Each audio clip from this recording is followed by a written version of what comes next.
We are live right now. Okay, oh, hopefully I didn't forget anything. Didn't. Let's go.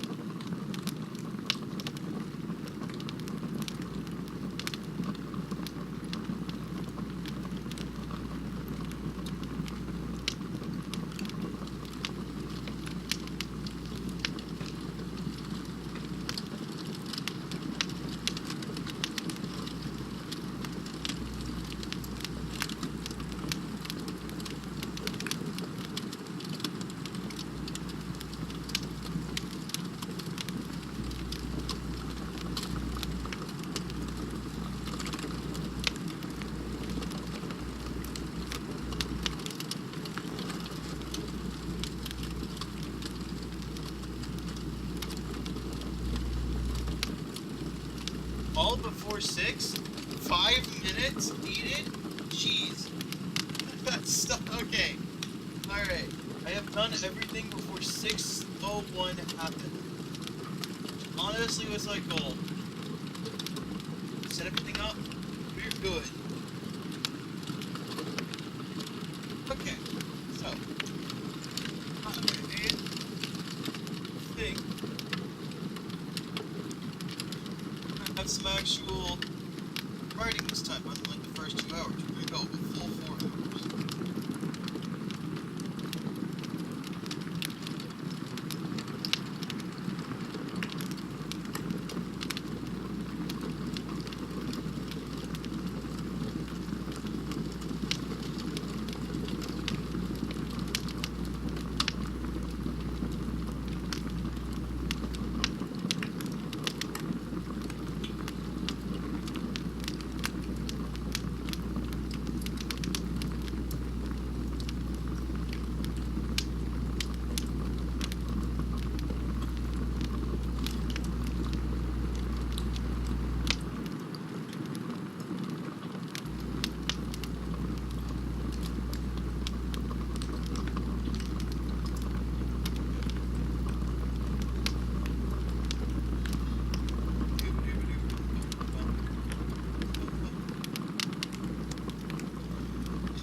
Let's start typing this.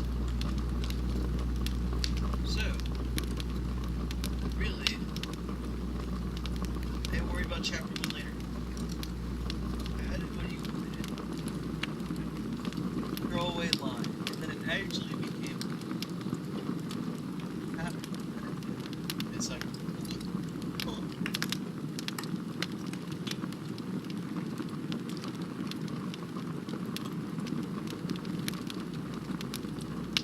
The Imagination Station. This chapter needs some work. I will agree. But that's another time until people come and join the stream. So we can do this.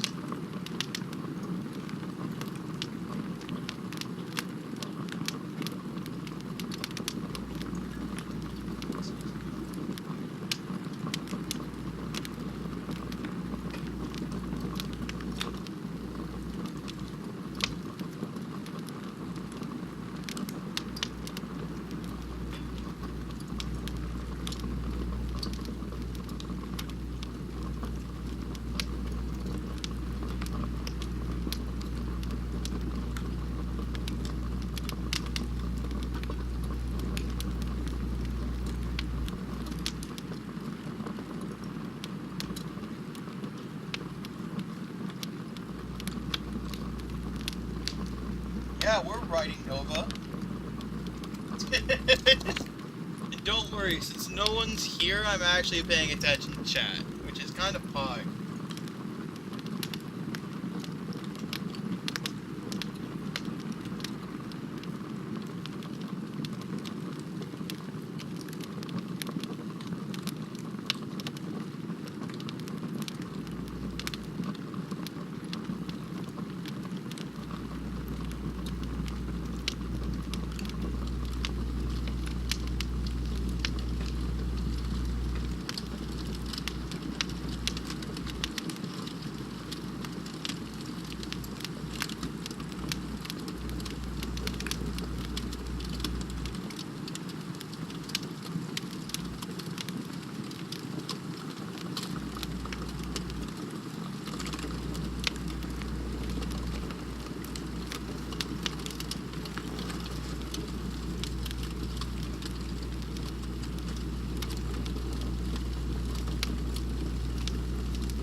quiet.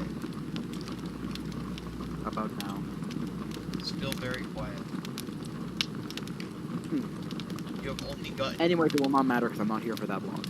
Just came to say hi. I am drowning in homework because school sucks. No, that's So fair. I cannot join this celestial journey called the writer's block. Hey, it's fine. Because I'm actually writing today. We're not talking about it. Well, that's crazy. Writing on writer's block, I could not dream of such a concept. I couldn't either. Dream true, honestly. That's crazy. Anyways, I'll be out. I have stuff to do. Have a good one. You too. Later. Bye.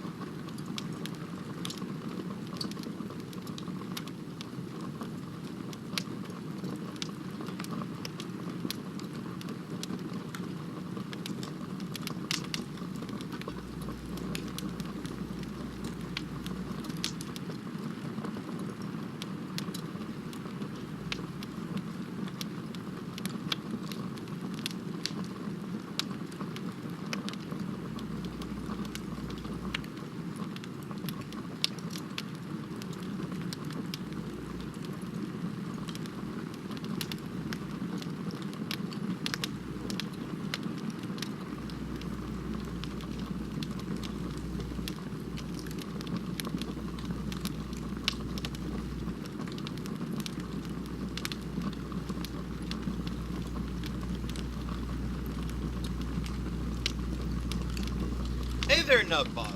Welcome to the stream. I hope you're having a great day and your day only gets better. Feel free to join me by the campfire.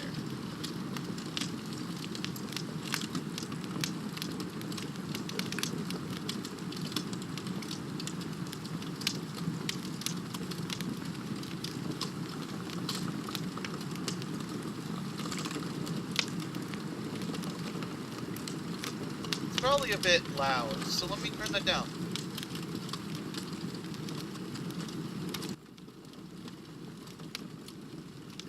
There we go.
when your world is gray and unmoving, you tend to be very patient. That is such a good line for this character.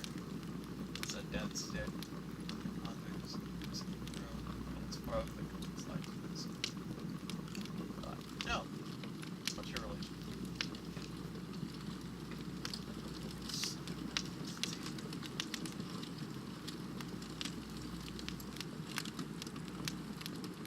I don't think she'd say truly in this one.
Really need more than campfire noises to keep people entertained.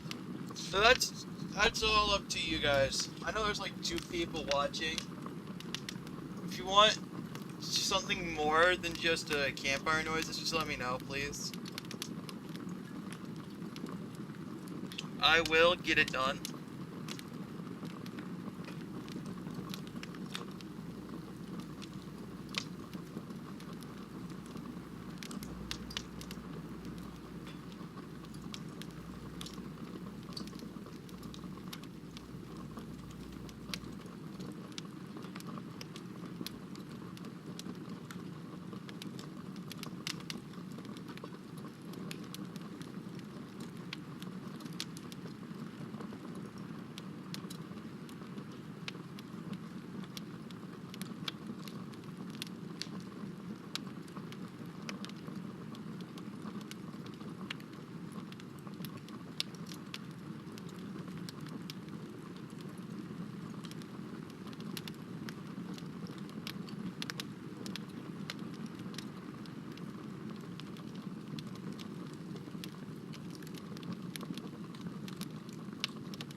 Huh.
give me a moment to just like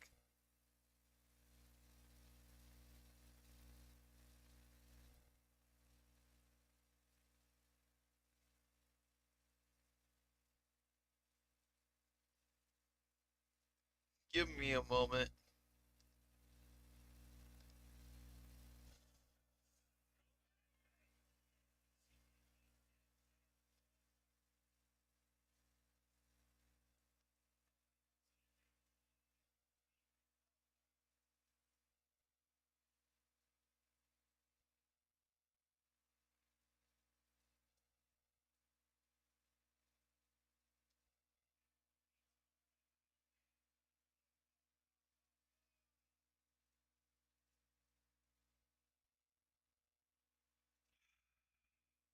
Okay.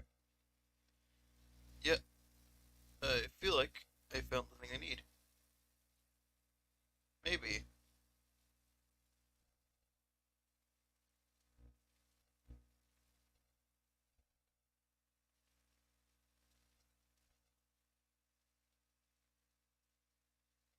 Listen to some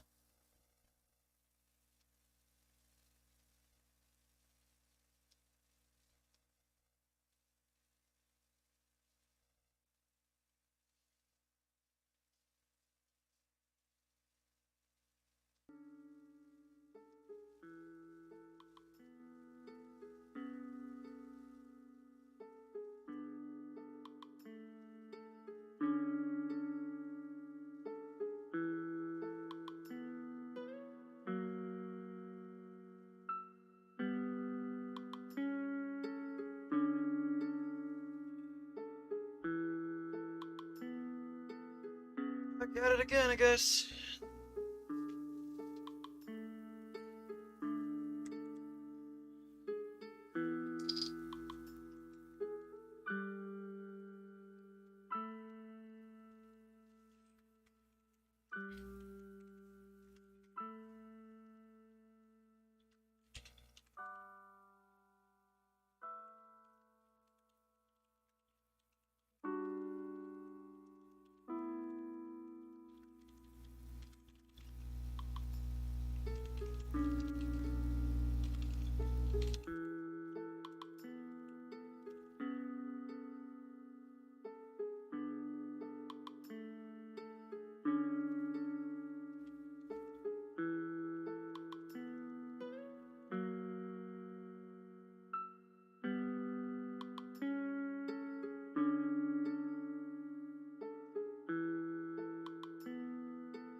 Even spell.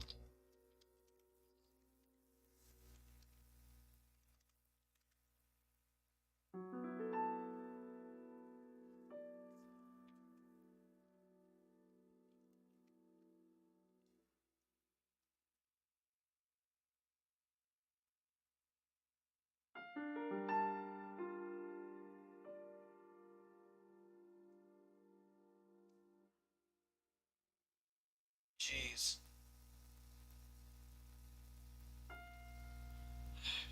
Okay, so sorry for like taking long pauses. I'm just thinking of what I need to write next.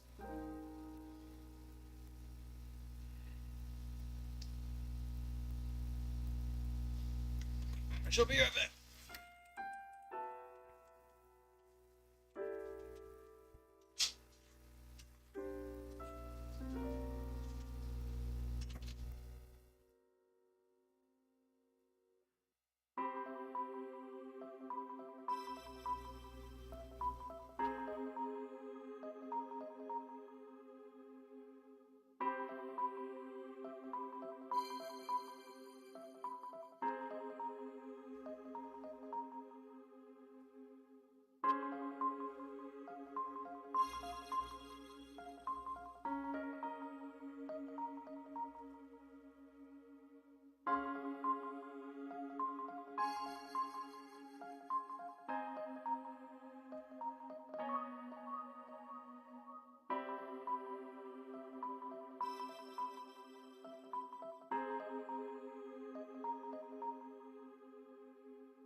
reached the checkpoint. Actually, you know what? Internet checkpoint.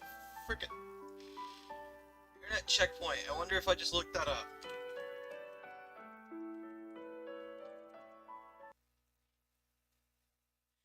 Yes!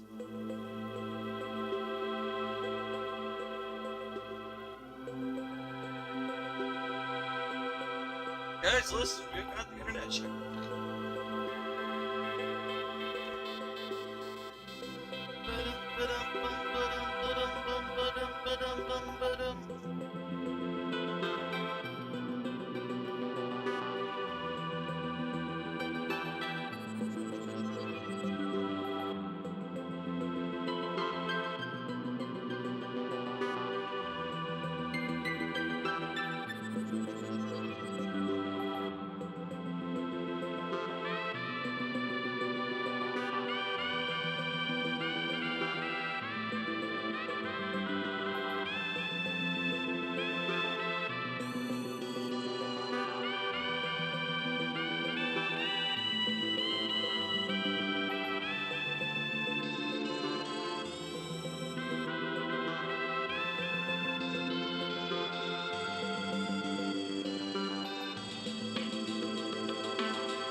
We have to go back.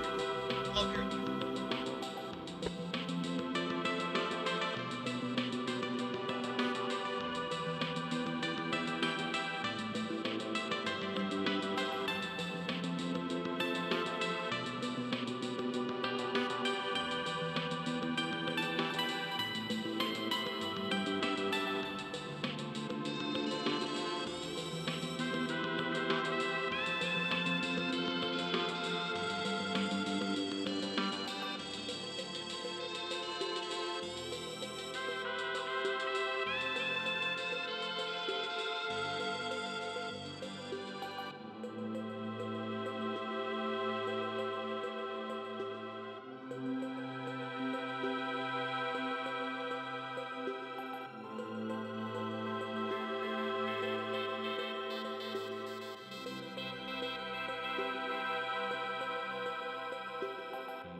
I need a better checkpoint.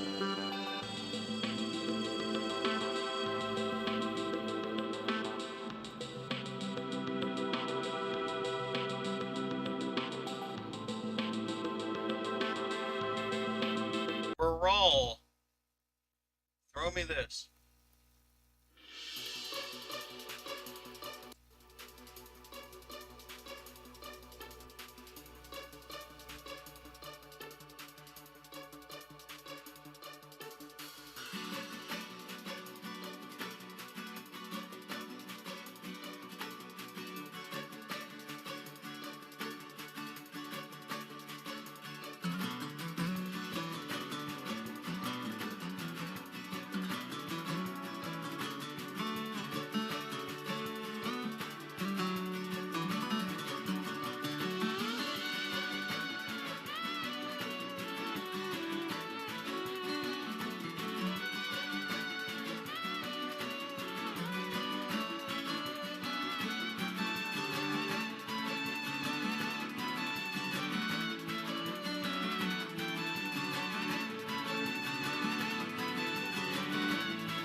Don't mind me eating, please.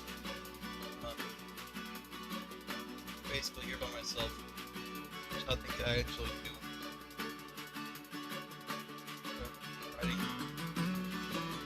That's what I'll do, I'll just keep writing. But I need to also have dinner, so...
Don't know why though. Anyway, it's you, I guess.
Hello, Mario.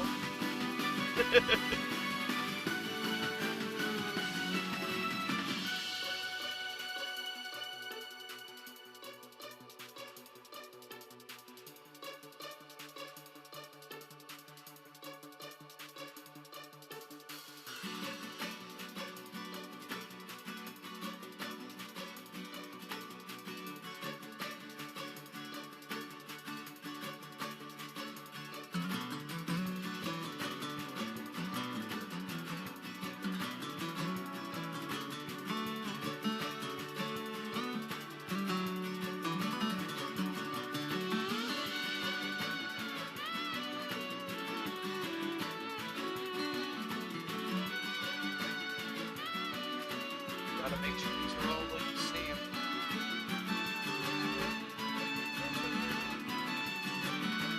It's actually chapters 1, 2, 3, 4, 5, 6. Should be chapter 8 of how many roads?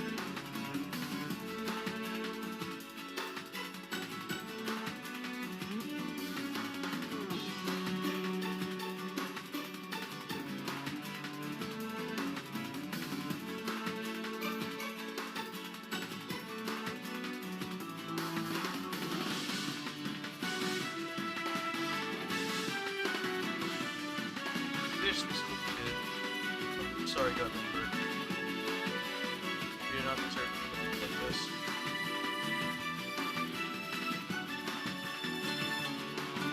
Darn level that blood.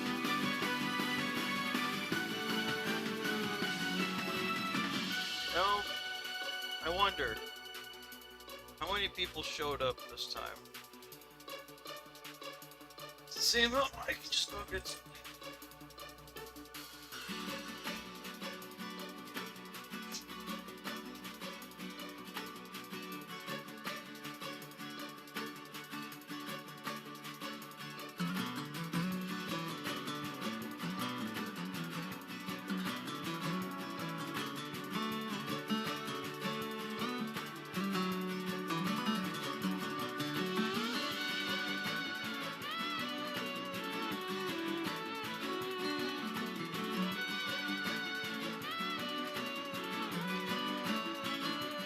I really want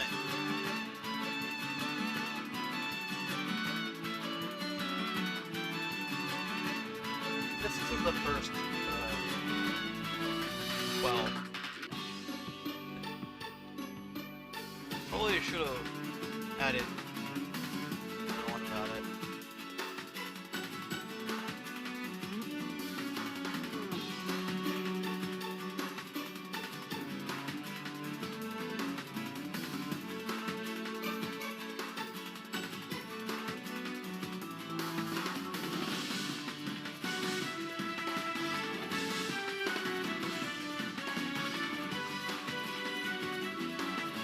I need to tell you something.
Just listen to something else now.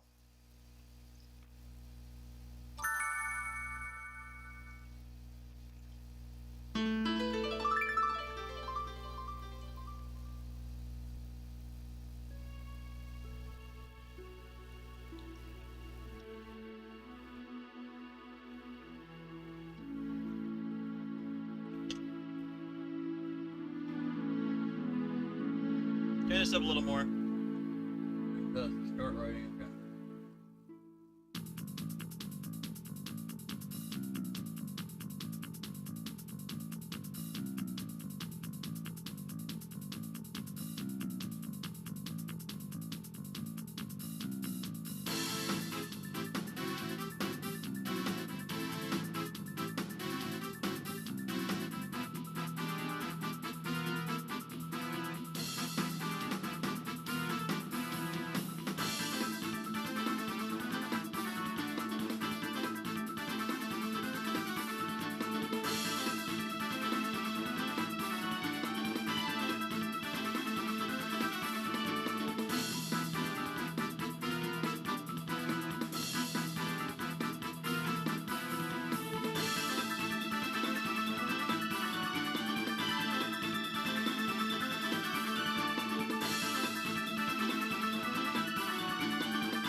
Oh, cool, smart Mario!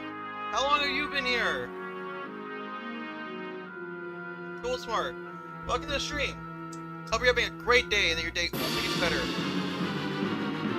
If I just barely missed you, then I'm sorry.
That's where I'll stop writing, because I need...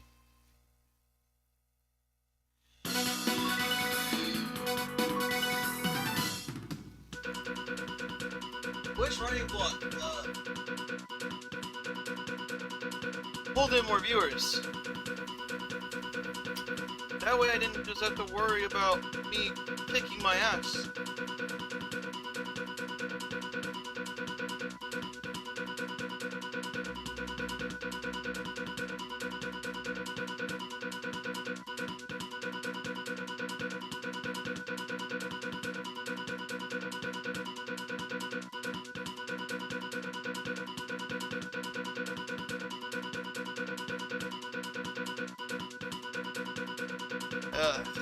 It's only been like an hour 23 minutes. Jeez. That just shows you how much of a dirtbag a long period of time.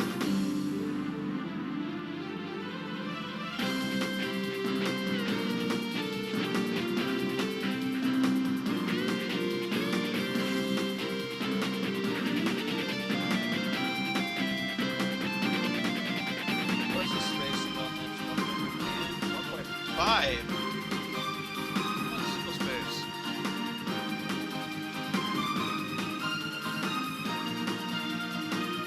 One button, so it's not as there.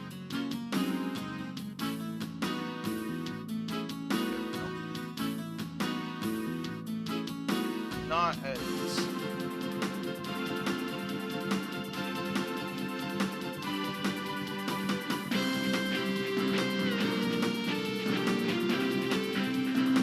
insert a break.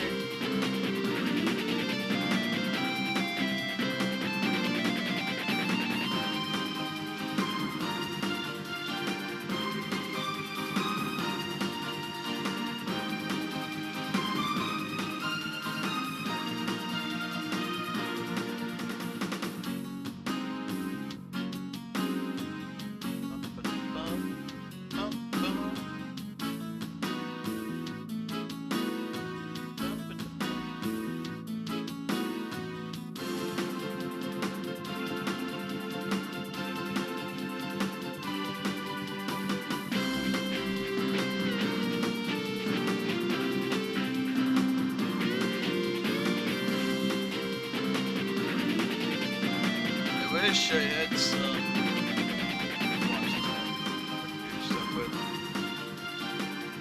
I'm just gonna go on my phone. Okay. This is me being naive. However, I'm kind of bored. Sorry for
okay. I can deal with this. I'm gonna... I don't even know what to do, man.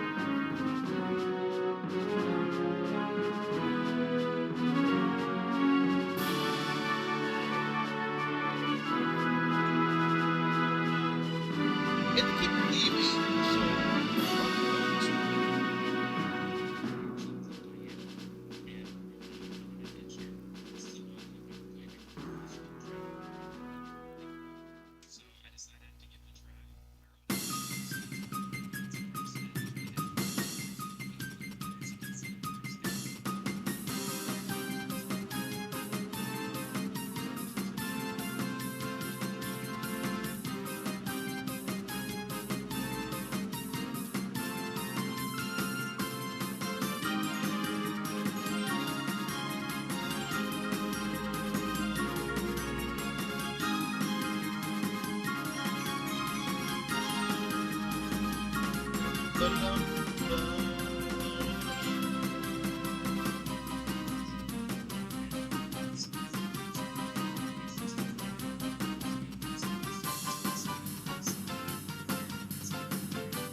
Yo, Bob the Dino, welcome to the stream. Hope you're having a great day. Lord knows I'm having a bit of a rough time being here by myself. I'm not able to keep my keep a good record. Guess what? You're not by yourself anymore. Holy heck! I called for help and somebody came. My powers are great. I hear every plea for help. Apparently.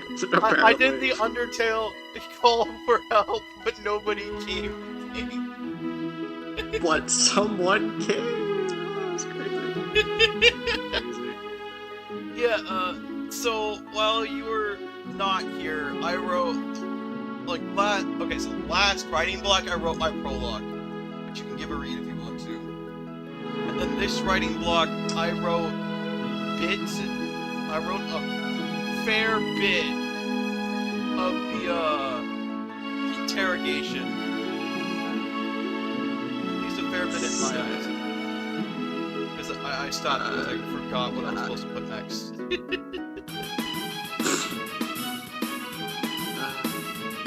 Personally, after a not very great day of, having been up for over 24 hours, getting all of 3 hours of sleep before being woken up for the whole night. I managed to come up with, I managed to do one thing right, okay? I managed to get over my writer's block and I figured out what to do. And I think it's pretty clever. It's a little rough around the edges, but it's good. Hell yeah, brother. Okay, let's see. Where is... Let's start with your stuff though. In my... Okay. This is the reason why you came here in the first place.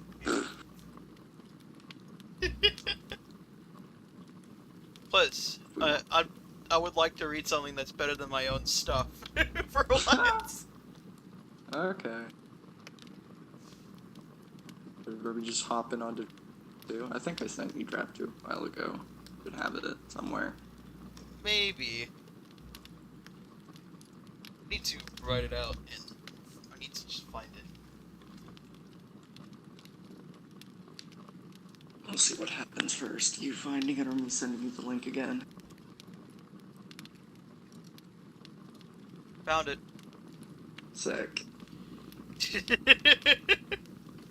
Alright, time for me to put this on stream. Because that's just how this works.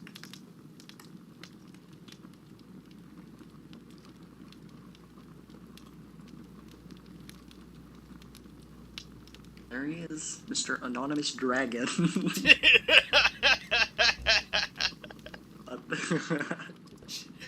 That's way too good. Being in the boys, Anonymous Dragon, and Anonymous Neon Cat. Okay, here we are. This is the prologue. This is going to be the most exciting part until, like, chapter 2. Okay, never thought that long. Bino the Dino. This looks like it took a long time when you start.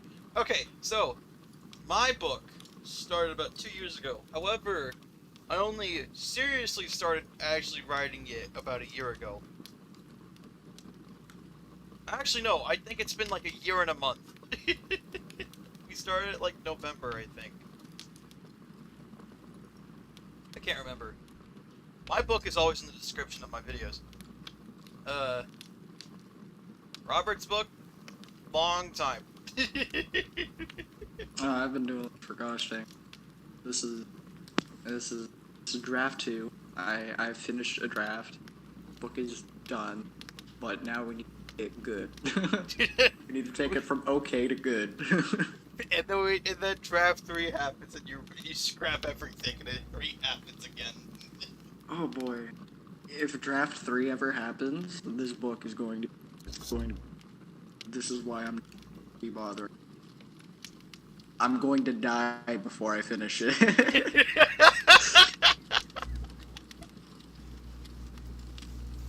My perfectionism will literally not draft 3 and not do it perfectly. We already know, as soon as you finish the series, what you're actually going to do is go back to book 1 with all that you've learned and rewrite it again. We both know that's what's going to happen. That sounds. I'm gonna be like, you know what? With all my new expertise, actually no. What's going to happen is that when I finish this series, I'm gonna go back and I'm gonna do the very first book I ever tried to write.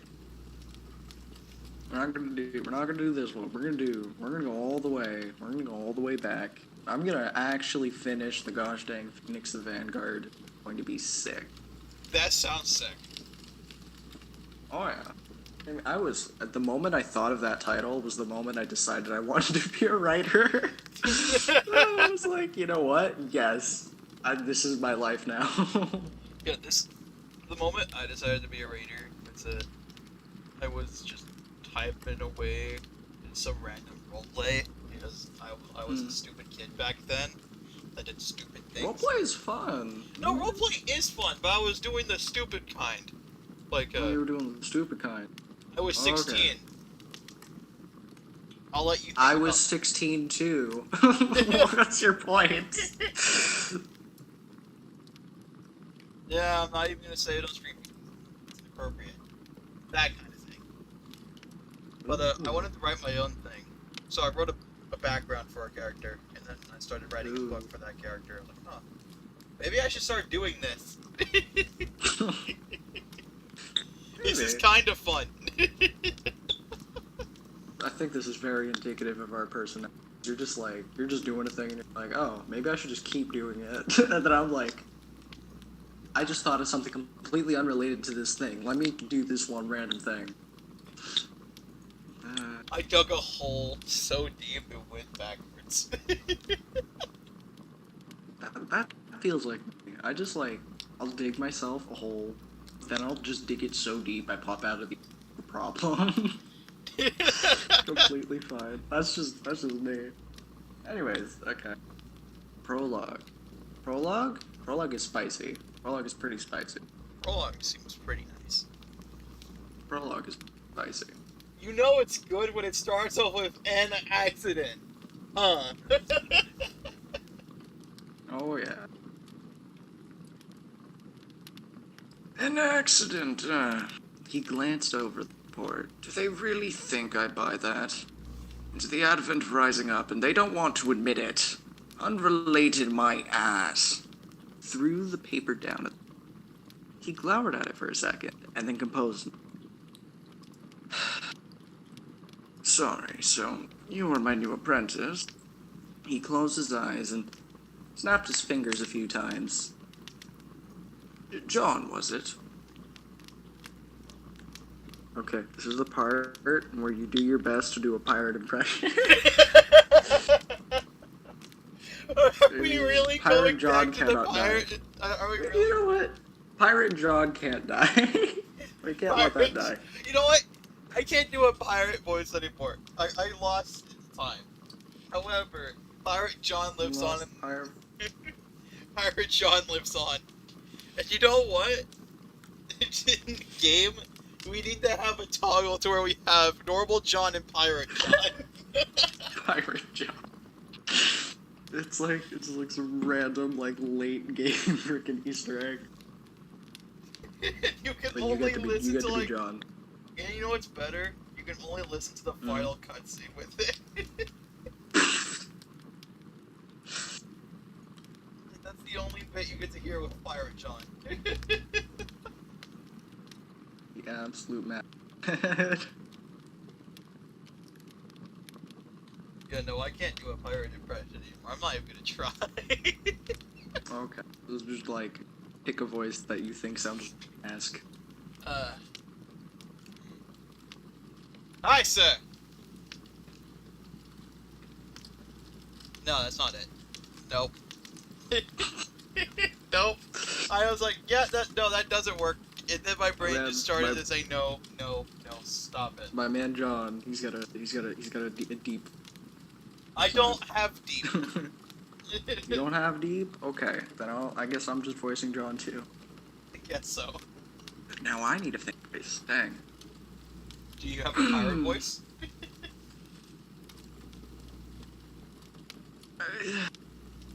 Sometimes. Sometimes. Do I have a charter? Then sometimes. Okay. I don't know. It's like I have to push my throat, and I'm not very good. The old man voice. The sophisticated old man. Sophisticated old man. You know what? I think yeah, John's only he's only 23 or something in the prologue, but he's an old soul. Frick, but now I need to do the sophisticated old man. This is a problem. You know what? You know John's just getting the normal voice. Sure. Aye, sir.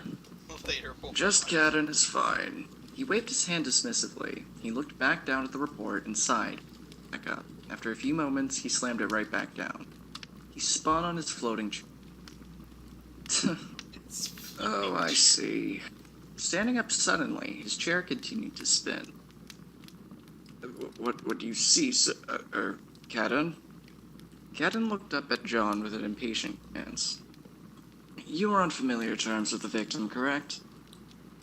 I, Arian Telwyn, father of two, no other immediate family. I was assigned to him for a year, and have since been called in to help him with his research into magical artifacts. So you should know that he's been studying the Phantom Grimoire. I do not know what it does, though. Do you? Nor do I. Cadden answered the question as it was uttered. All I know is that theories are going around that it could be used to cure magical impression by expanding potential. I see. Anyways, my point is that I stole it from the airway years ago, and that they very well could have tracked it back here. With their recent rise to popularity, they are becoming a threat. The Council is refusing to acknowledge. The Equilibrium Bringer is starting to take over islands. We are going to be in a bad position if nothing is done to stop it. This case was closed, though. What are we supposed to do? Find something to bust it right back open. And how are we supposed to do that? He dipped his head, and when he raised it, a slight smirk rested on his face. There's still cleanup duty to do. There's magical contamination, and since all the folks in the Mage Division are occupied, that's left to us Templars, since our friends in... Oh, I never actually went back and fixed this one. Oh, I sworn I did. In Legion. Yeah, I changed... Oh, you changed Legion to Bastion? I changed the name of the division. Okay. From to Bastion. Alright. So the plan is to use the fact the scene needs to be decontaminated to find evidence? That is correct. The children been questioned. One wasn't at the scene of the crime, and the other won't talk. Who's talking to them? John's eyes narrowed, and he held a contemplative pose as he stared at Cadden. Cadden gave John a look of mild confusion, and then the expression was replaced by a look of sudden understanding. Right. One of those kids had the growing potential that sparked the Grimoire theory in the first place. Arian was strongly opposed to his children being enrolled into Aether, but there was nothing that they could do. He was their best researcher. Those people talking to the kids, they aren't trying to solve the murder, are they? They're recruiters and researchers trying to capitalize on the circumstance. You don't... This was a staged accident, do you? Cadden looked at him intensely. John frowned. No. Like you said, Arion was their best researcher by leaps and bounds. I think they're trying to brush this under the rug, so that they can get back to their studies in peace. That's all they care about. Fancy science. Cadden looked at John with a measure of content surprise. He nodded. It's a refreshing change of pace, having someone who can think for themselves, even if the barrage of questions can get annoying. He reached his hand out and smiled confident. Sorry if I get a little cranky. I have a lot to deal with all the time, so it's not because of you, just my job wearing on me. It's an honor to work with you. He paused. Cadden?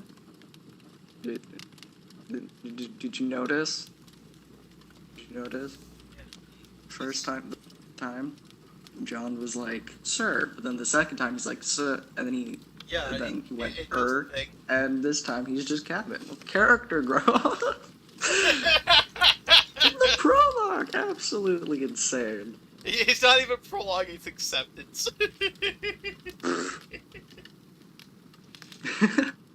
John's like, this is going to happen. That was the prologue. Prologue's pretty good. good. What do you think? Prologue Prologue did its job. prologue did its job. It's only like 2 pages or something. So yeah, 3. I think it's 3. More of a John thing. Okay, chapter 1. Oh boy. Oh boy. This is a chapter. This is a chapter. Are you ready? Are you ready to experience chapter 1? Why is Are it you hard ready? Why is it hard for you to write? Hmm? Oh, Bino. Well, if you want to start writing, then the best way for you to get good at writing is to just write. I know it Yeah, sounds... no, 100%. Just right. You're not going to be writing anything good for like a solid amount of time. It's going to be okay at best.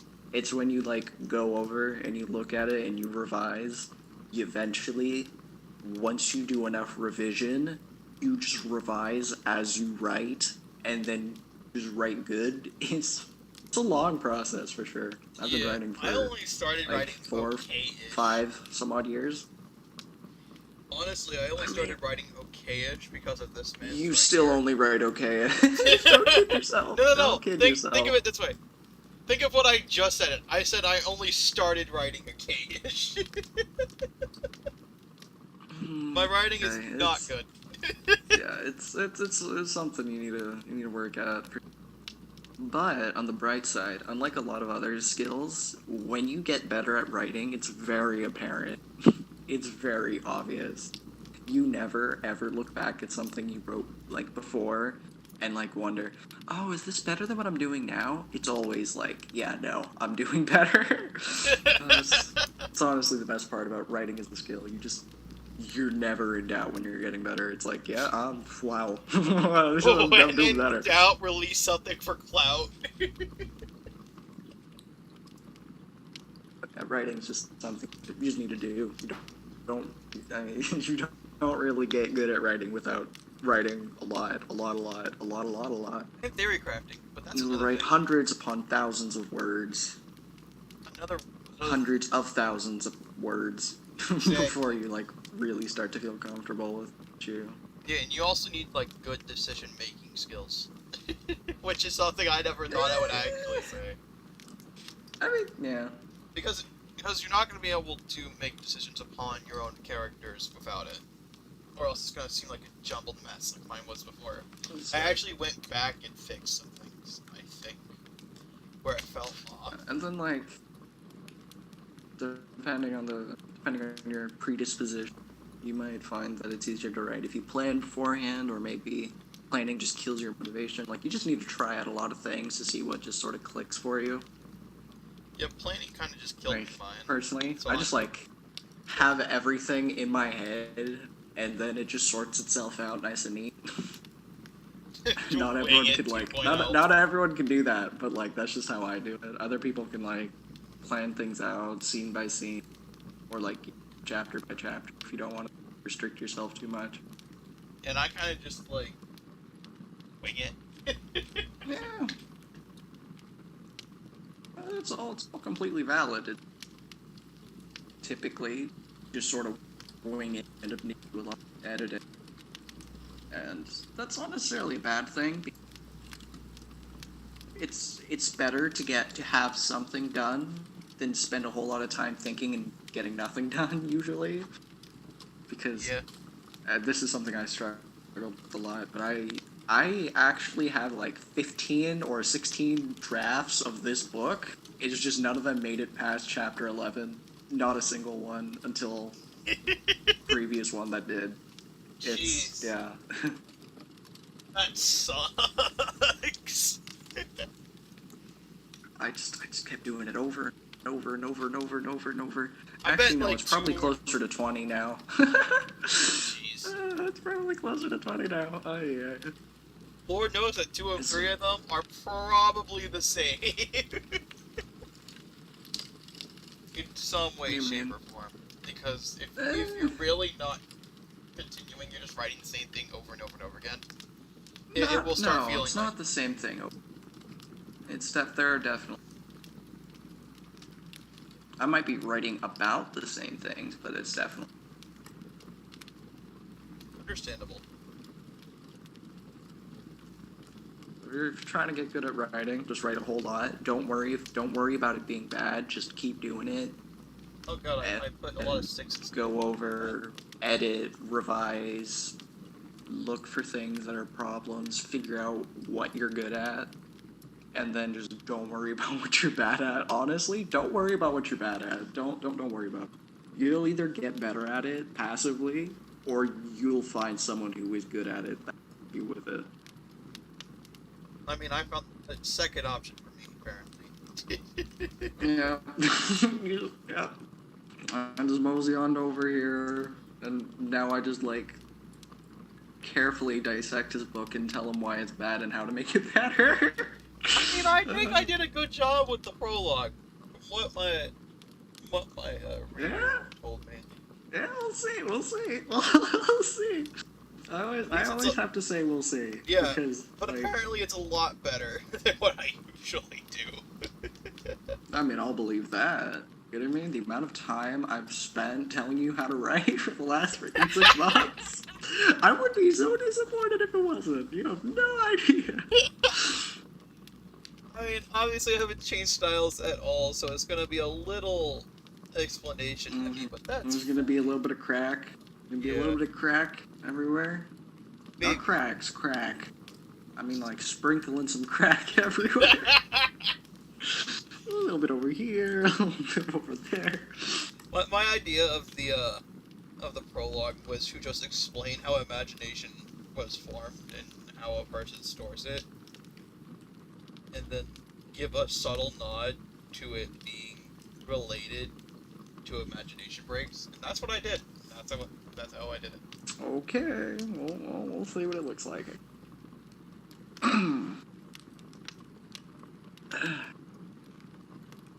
So, we good to start on chapter 1? Yep, I'm good. Let's get going. Okay. Chapter 1. Secrets hidden in plain sight. 21st, Soul Day, 3rd Era, 4th Year, 7 a.m. Luke sat at the dining table. Don't worry. Just go. Okay. Luke sat at the dining table beside his sister Wraith and watched as Farron cooked breakfast, listening to Farron humming to himself. Farron turned around to face Luke. Remind me, you like cinnamon? His sister Wraith glanced at him and furrowed her eyebrows. Is that a yes or... Luke shrugged. Wraith sighed. You're even more... Everything okay? A slight frown flitted across Luke's face. Well, I'm adding cinnamon, and you had your chance to choose. Luke stared off into the distance. Wraith waved her hand in his face. Earth to Luke, you get any sleep? Luke nodded slowly. Okay, if you say so. She leaned back in her chair at the ceiling, tossing her auburn back. She raised up her hand and examined her finger. Days like these, I wonder if you'll be okay about. What are you ever gonna do about this knucklehead? Or rather, with, not about. You say that like you're any better at communicating with him. Farron said in his gravelly, got me there. Wraith grinned. But seriously, what are you gonna do? I'd go crazy if I was stuck alone with them for long enough. My job is to entertain. I think I'll be fine. Fair enough. Luke glanced out the window. He saw a pair of birds sitting in their nest at the sill. They were singing. When they stopped singing, began preening each other and out their nest. Farron finished cooking and served their meal. What are you looking at? Asked. He said so. It looked down at them, her piercing red-brown eyes highlighted in the light. Fall owls? You have a nest of fall owls? Cute. Many a year since I've seen those. Farron stroked his salt and pepper beard as he gazed out. They symbolize loving sacrifice. Predators attack, they throw themselves at the predator and save the family. Both depressing and romantic. Wraith raised her eyebrows concerned. Could be an omen, Farron winked. Better be careful that you and your fiancé don't get yourselves in trouble. Ha ha, very funny. Thought ever crossed your mind that the omen could be for you? Wraith grinned widely. Farron's expression melted into a kind smile. Wraith clapped her hands together. Anyways, let's pray so we can...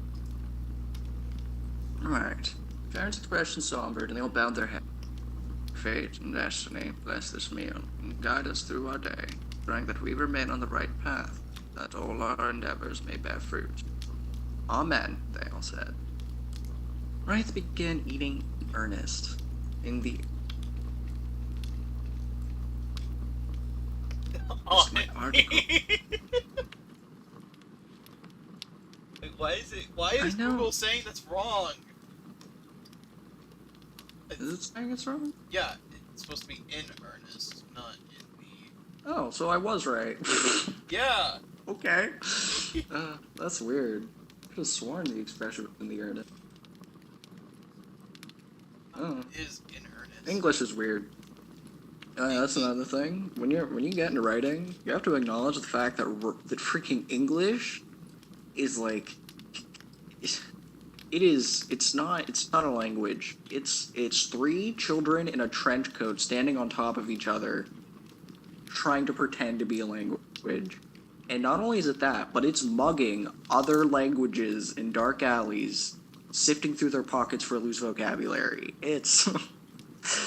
English is one heck of a thing. It's... Ooh, boy. You can even say it that it's not even a thing, and that it's just Spanish, but it's not Spanish. It's so many things. It's literally just an amalgamation of, like, everything. Someone's science experiment gone wrong. Pretty much. It's a Frankenstein language. Literally pieced together with random frickin' limbs. Appendages. It's a glorious language, but it is a glorious mess of a language. I wouldn't even say it's a language half the time. Yeah. Thank you. I'm glad you enjoy it. Farron smiled contentedly. Seriously, with cooking skills like these, how'd you ever become a bard? Wraith asked. Farron had a faraway look in his eyes as he fidgeted with the single braid in his hair that wore 7 beads, each of a different color. An old friend of mine taught me how to cook after I failed to boil our MREs properly when we were traveling on business matters. Is he a famous chef or something? Because that is one heck of a jump in skill level, she asked. Well, was. Aaron dipped his head. He's returned there. I'm sorry, I brought it up. Wraith put her hand to her chest and... May his soul rest in peace. Farron smiled, but his warm brown eyes sank. Alright, I've come to... Regardless, I appreciate this. Of course. He nodded. Farron shook his head, tossing his salt and pepper hair to his face. Anyways, I did not mean the move to get so great. No, it's okay. Lynn's breathing too shaky as he stood up. Farron looked over to him and frowned. So, take it that you like set up. Offered a small, consolatory smile. Lynn said, to remember, this whole day we leave for church. Hour. Aaron said, late. He pushed in his chair into his room. They watched as Lute slid around the corner, closed his door behind, sat at his desk, grabbed his cards, and fidgeting with them. Still hear Farron and Wraith. Never tell what's running through his head. Farron frowned, scratching his beard. Nor can Wraith sighed. Despite his grades, I have a feeling he'll struggle with getting and keeping a job when Here, speaking of which, is a port card, isn't it? Why is that? My guess is it's due to all the recent scandal. I remember hearing that in passing at times. It's surprising how much traction the Advent is getting. Yeah, Wraith glanced away. Anyways, we should eat before the food gets cold, right? Okay, that is the first part of chapter 1 done.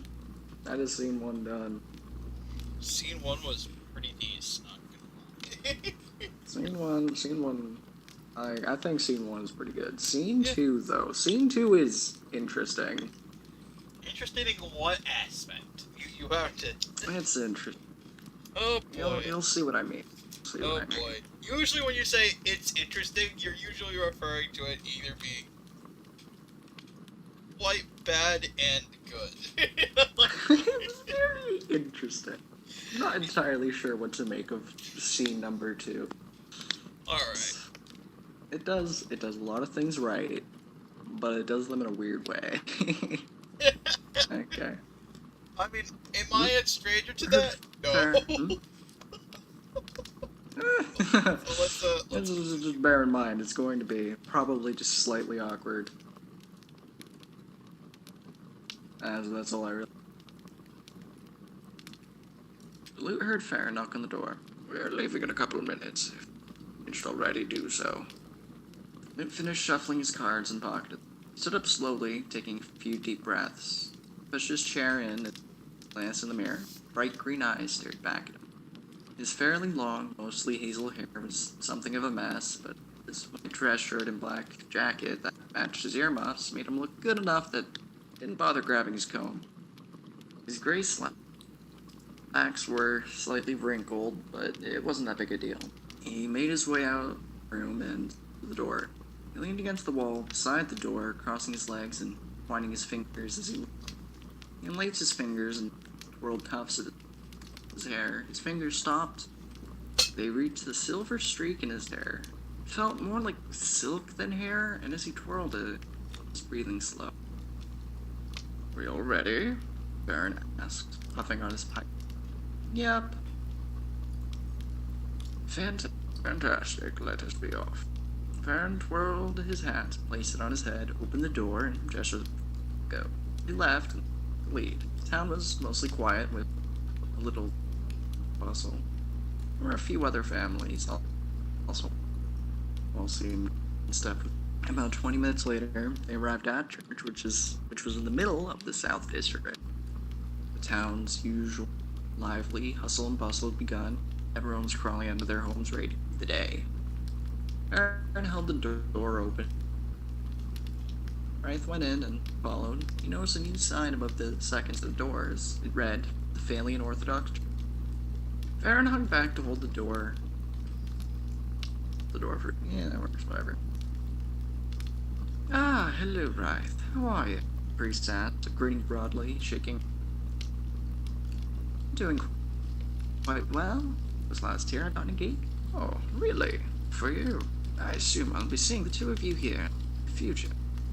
Sometime later today, yeah. I wonder. I look forward to it. How are you doing, Father Eye?" "Oh, I'm doing well. I've been tending to the garden behind the... It seems there have been people running amok there." Wraith's expression went flat. "You don't say."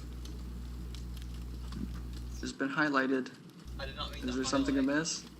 No, I didn't mean the highlight. I moved my mouse and it just did. Oh. Oh, okay. If it happens again, I think I will be contacting the captain of the guard. I am worried that proper damage will be done. It isn't stopped. I see. Wraith glanced away, looking like she had zoned out. Father Rye raised an eyebrow as he looked at her. He stepped forward, placed his hand on his shoulder, and nodded firmly. "I'll see you later." Lude's face twitched to a slight frown, returned to a neutral expression. Father Rye shook his hand. And my brain turned off for a second there. I couldn't read. Bro, I understand that. You're just in a book, and then you start reading it, and then halfway through a sentence, your brain will be like, "Hey, wanna not?" Lude, how are you? Father Rye looked at him peculiarly. If you say so. He turned his attention to the other people entering the church. "Good morning, Dave. How are you doing?" "Oh, see Aaron's with you. Welcome, well." Okay, so, David's not relevant right now, but... Aaron is. I think Aaron is. I'm thinking... Aaron shows up in chapter 2, so he's more relevant than David. But David...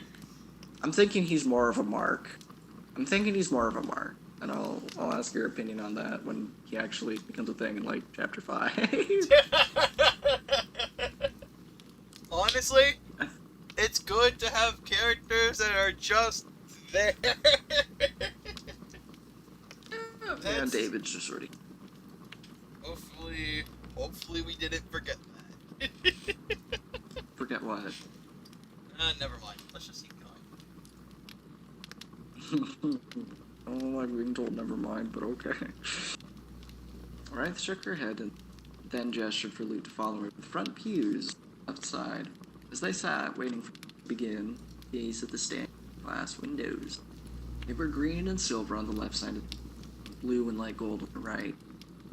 Luke glanced around the church, his eyes came to the silver crystals on the... Moments later, Luke spotted someone called Wraith. Let's swing. She raised an eyebrow and saw the reason for Luke's request. They switched seats, and Wraith's fiance, Derek, took a seat. Hey, you're here, really? I wanted to... What, aren't you? Apparently not as much as you. He grinned, waving his head side to side.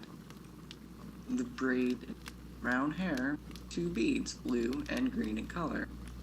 You aren't thinking twice, are you? She raised an eyebrow and smirked. Twice? I think at least thrice now about how much I love you. Ha ha. She kissed him. Very funny. Lou turned to look for Farron, who was now done holding the doors open. He took off his hat when he walked up to the second floor. He took his seat at the organ and began playing music while everyone waited for Mass to start. Okay. So that exact moment, that's a moment I'm thinking about. I'm like, what if I made that spicy? Why? What if I made that spicy? What if I made that exact moment spicy with Farron playing music on the organ? What if I just like cranked the dial up to 11?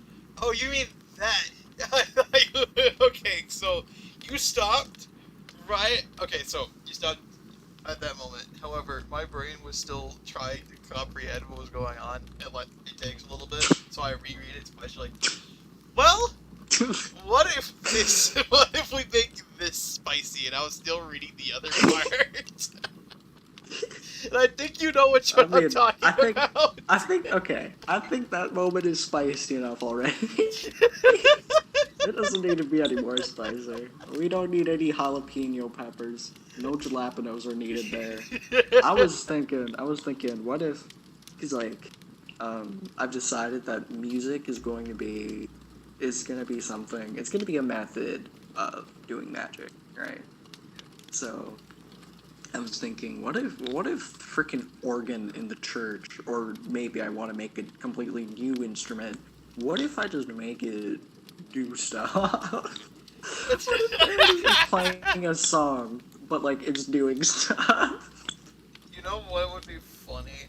And like that has to do with like enchanting and stuff, but like that's like stuff that gets explained in like book 2 or 3. I don't know. But what if? It's definitely a lot more on the back burner. But yeah, I'm thinking, what if? And like when I do the once or twice over when I finish draft 2, I think that might end up being a thing I add. Honestly, but yeah. Anyways, if I could say something, I think it's really interesting what you want to do with it. However, you have. This is literally chapter 1. yeah. That's why. This is why I'm like. The prologue was pretty. It had some spice. But like chapter one does not. Chapter 1's literally just like introducing stuff. Yeah. There's not a lot of spice. That's what a chapter 1 is supposed to do. But like, what if it was both? What if it was spicy and this golden stuff? The orchid started flying. Imagine.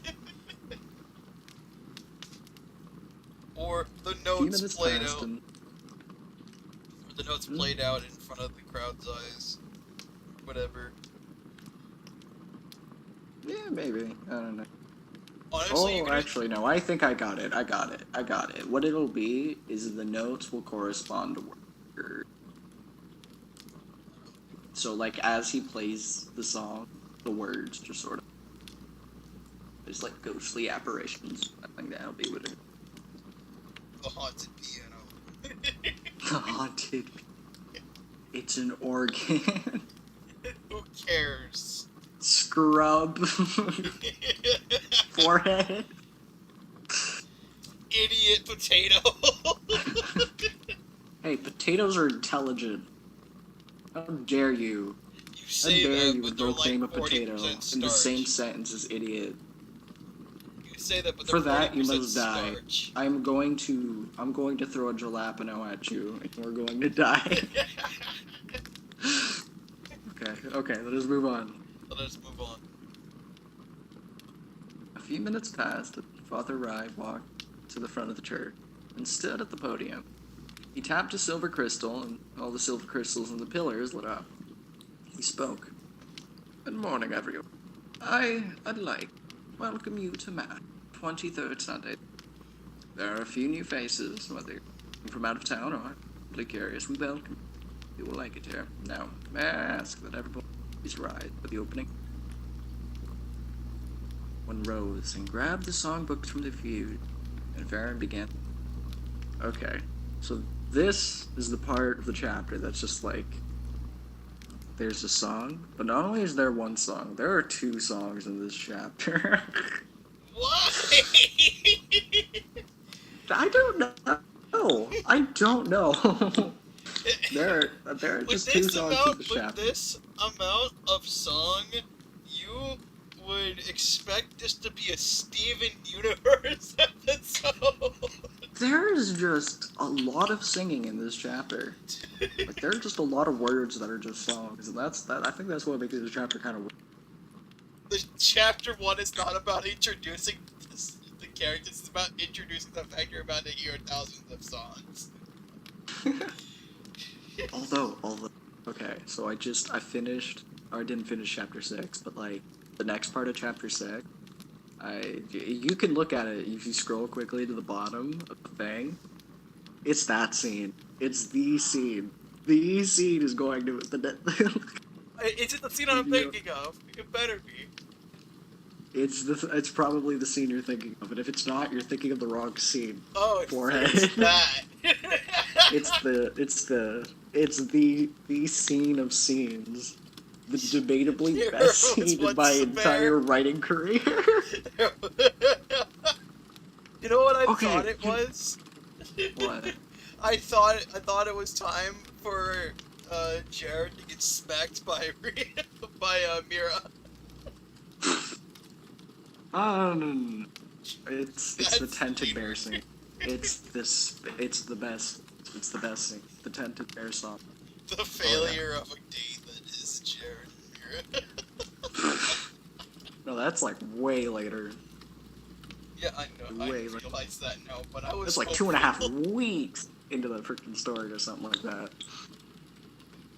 Yeah, I was hopeful though. That'd be so early. What the frick? Okay. Are you ready? It's time to sing. It's time to sing. Fate and destiny, we ask you hear our plea. Okay, you know what? No, I don't feel like it anymore. I'm done. I don't feel like- It's like you started, and it's like, no, it's not Tented Bear. I cannot do it. You know what? It's not the tented bear song. I don't have the motivation to sing for anything Also, that's not the tented. You No, also it would just be misspelled too slow. faith, or fate. Hmm? You put No, F-A-T-H. Yeah, it is intentional. That is intentional. Nice. I did not misspell that. It's meant to be fath. Hear that, and I'm like, what the fuck does that even mean? It's like, it's that it's fat short for H. fathom. It's short for fathom. It's just a fat H. It's see, because like from your fierce wrath, we ask that you keep us learning to you fath. It rhymes. Yeah. As the point. Yeah. I was having a really awkward time looking for a word that ended with ATH. That word here. It was. I spent like 10 years. I'm looking for a word. My man went to the thesaurus. Everyone put the songbooks down and listened as Farron sang the song. You may have a seat. Everyone sat. This is the interesting part of it. This is the really interesting, in my opinion. So we went. So song number 1 is done, and now it is time to read from the Book of Vanguard. This time, from Chapter 7. Father Rye cleared his throat. Leaf rode with his companions through the burnt-down village, finding that it was nigh on empty. No survivors, asked aloud, no one in particular. It would seem not, Hearth replied. However, not everything is as it seemed. True, let us split up and search. The group split up, looking everywhere they could. Eventually, Lee found a young man weeping on the outskirts of the village. Someone just crashed. Oh? Like a loud thud coming from the roof of all places. The roof? Yeah, so I'm gonna figure out where that's coming from. I'll be right back.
I'm back. Sorry for interrupting.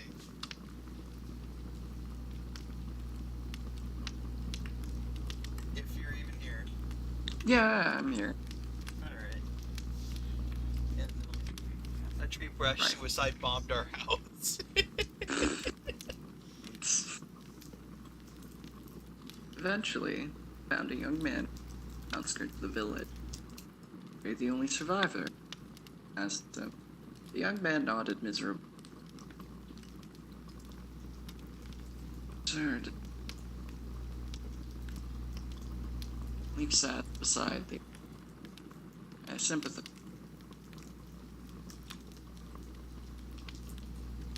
Smiled wistfully. Sympathize. Suffer with. My own village was burned in a similar attack when I was young. The young man looked with pleading eyes. How did you overcome your sorrow? Leaf stared off into the sky, the moon. I realized that it is all part of a greater plan. cruel it may seem on Destiny's part to take so steep a price, because she did, I had to go on. Their deaths be in vain. I vowed to become a knight and stop further tragedies.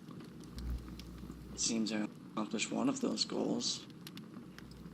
It isn't easy. You need to move on from the past. Do not weep that you rejoice that you yet live. You're in fate's hands. Guide you back to your brethren. Now is not that time. Until then, live for all of them. You are their legacy. Best to make them proud. Ensure that their death will not be this.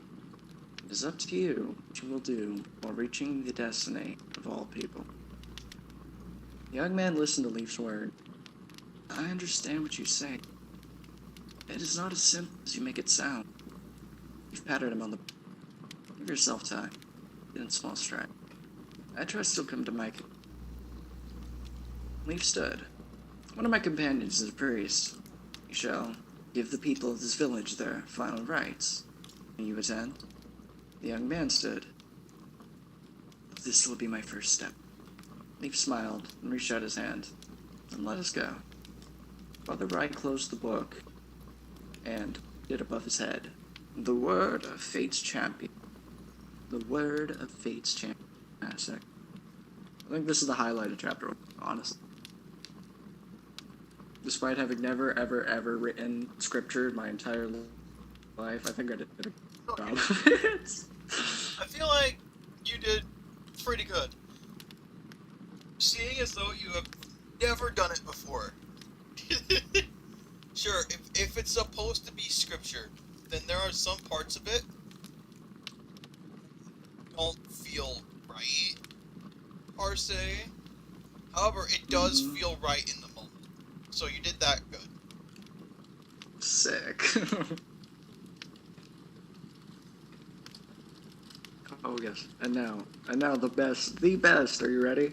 Please open your songbooks to number 7, the Champion of Fate. Oh boy. Oh yeah, here we go. Song number 2. Everyone open to the song in the very beginning. So you know what? Okay, I'll do the first one. Actually, do I feel like singing? I don't know. Do we feel like singing tonight? I kind of like this song. I kind of like this song though. It's pretty fun. It's a long one though. It's a long one. You want to know what? It's 7 stanzas, 7 lines in each stanza. Yes, I really went all out on 7. The call of adventure beckon, and be having thoughts that are second. Must be striving to always do right.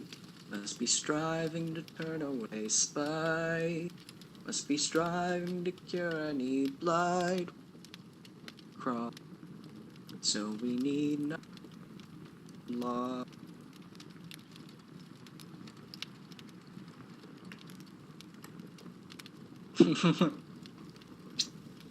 Let's wait until we're not dead tired to do this. I'm not dead tired. I woke up like an hour ago. I mean, it's 8 for me, so... Yeah, fair enough. I'll read it, though. Farron finished playing the last few bars. Scroll down too far now. And then Father Bride gestured for everyone to sit, cleared his throat, and began his sermon. Today, we read about Leaf as he shared his words of wisdom. Loss is something we all face in life. It is inevitable. Loot looked up from the wall to Father Rye. Everything has a price, and when one is forcibly taken from you, you are the only person capable. As difficult as it may be, that is all part of a greater plan that we must have faith in. It may be destined to happen. What happens after is what is most important. I am fortunate in that I did not suffer much loss in my youth. Not everyone is that lucky. In our younger years, it is easy to fail to see the bigger picture. Our world seems so small. But it is crucial that you try and try. Overcoming grief spawned by loss is not a straightforward process for most. It's often riddled with loops and circles. You question whether or not you progress, recovery. I urge all of you who have not suffered strong loss this week to give something up that you care about. You may learn to step out of the comfort zone, acquaint yourself with what it feels. When something major occurs, you will have experience to fall back. For those who have, I'm going to ask you. Luke tilted his head. No, I scrolled down too far. Hear that, honey? Wraith whispered under. Luke looked towards her for a moment before he realized she was talking to Derek. Gonna have to give up something you care about for a week. No more omelets for breakfast, I guess. Hey, he lightly pushed him. Look, I gave you up. Congratulations, you've just been rickrolled. No, you never You were- know to properly roll someone. You have to do the first 3 lines, not just the first one. I mean, I can't let it be that much on the nose. Okay, I partially rickrolled you. Hey, there. You might have to. Shh. Luke put a finger to his lip. He went quiet, but we're still grinning. I would ask that you face up loss in some small way. Perhaps pick up a hobby, draw, do something you wouldn't normally do. Broaden your horizons, expand your world just a little bit. You see a little more of the bigger picture. Don't push yourself too hard. Try. Father Rice swept his arms outward. And, everyone, reach out to those who are struggling. Offer them an ear, too. You need not solve other problems for them. Oftentimes, all people need is someone to listen, help sort it. Not judge others by their moments of weakness. Listen.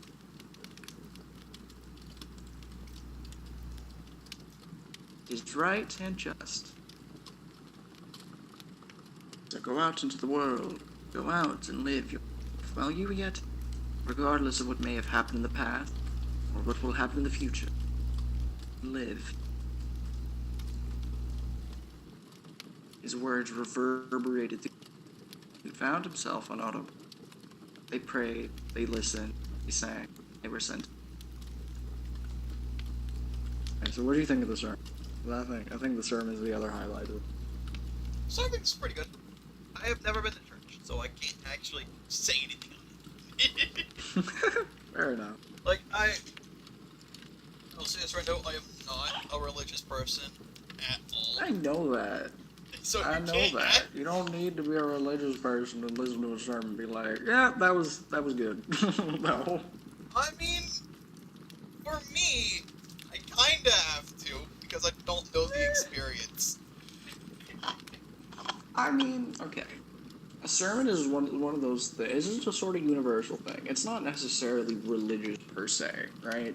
Mm-hmm. What it does is sermons typically address common problems, but they explain it through the lens of religion. That's quite literally all it is. It's just a method of approaching, explaining their problem, how to come it.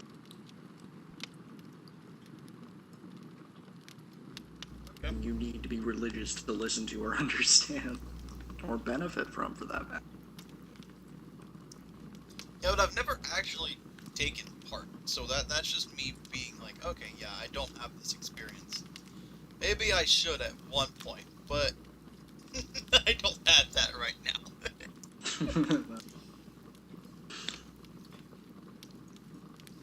But yeah. As Luke slowly began making his way to the exit, he twirled away as a boy who looked his age almost bumped into him running. Whoa, sorry, sweet moves! He winked and waved with a grin that covered his face. His golden eyes were striking against his mostly black hair. Luke twirled the silver streak in his own hair. The boy had a similar one, but it was blue. He watched as the boy ran and rummaged the lost and found cabinet underneath it. He held up a bangle. He definitely slid on the same hand. Luke continued to watch him until his focus was broken by Farron, who called out to him. Luke, we're leaving. Lute's eyes snapped to Farron's location, and he made his way to... Have a good day, Farron. See you two later. Wraith and Derek nodded. You too, Father, Farron said. The ride turned and extended his hand. And Lute, you have a one. Well, someone's playing favorites. Wraith coyly. What, jealous? Derek, Farron said in unison, giving her... Am not, declared then. I chuckled. Very well, have a wonderful day, Wraith. Better? Wraith, nice. Yeah. Well, let's go. Wraith grabbed Lute and pushed Derek. Perfect for each other. A tall, muscular, sandy-haired man. I scrolled down. With red-brown eyes that... Grinning slightly. They really are. Have a wonderful day, Aaron. They truly are perfect. And glanced at Lute as he... Don't you think so? Don't know? Shrugged. You're really asking him? Gave Farron an expression. Farron frowned slightly. Yes? Wraith rolled her eyes. Whatever floats your boat. Come on, Derek, let's go. Aye. What are you now, an air pirate? Shiver me timbers, you got me. I'm here to steal your lass. Now come! Alright. There's pirate voice. I managed it. So it does exist. It does exist. The pirate voice is real sometimes. Grabbed her by the hand and they were off. Yes, incredibly good pirate. Farron marveled. Anyways, let's return home. Farron turned and walked. He suddenly cringed and only after he took a deep breath, he proceeded to follow Farron. The trip back was lighter than... The hustle of the weekend was always louder than the hustle of the weekday. They returned, and Farron opened the door for Lute, waving him in. And dining. You hungry now? Hungry now? Lute nodded. Farron smiled slightly and nodded. Went to the icebox and retrieved Lute's breakfast from the firebox to warm up. So, do you have any plans this summer? Farron asked as he took a seat at summer school. Again? Lute nodded. More hustle than anyone I've met, and that's saying something. This is really saying something. This is saying more than, like, the reader even was aware of. See, this is one of those things that when you read the book for the second time, you're like, wow.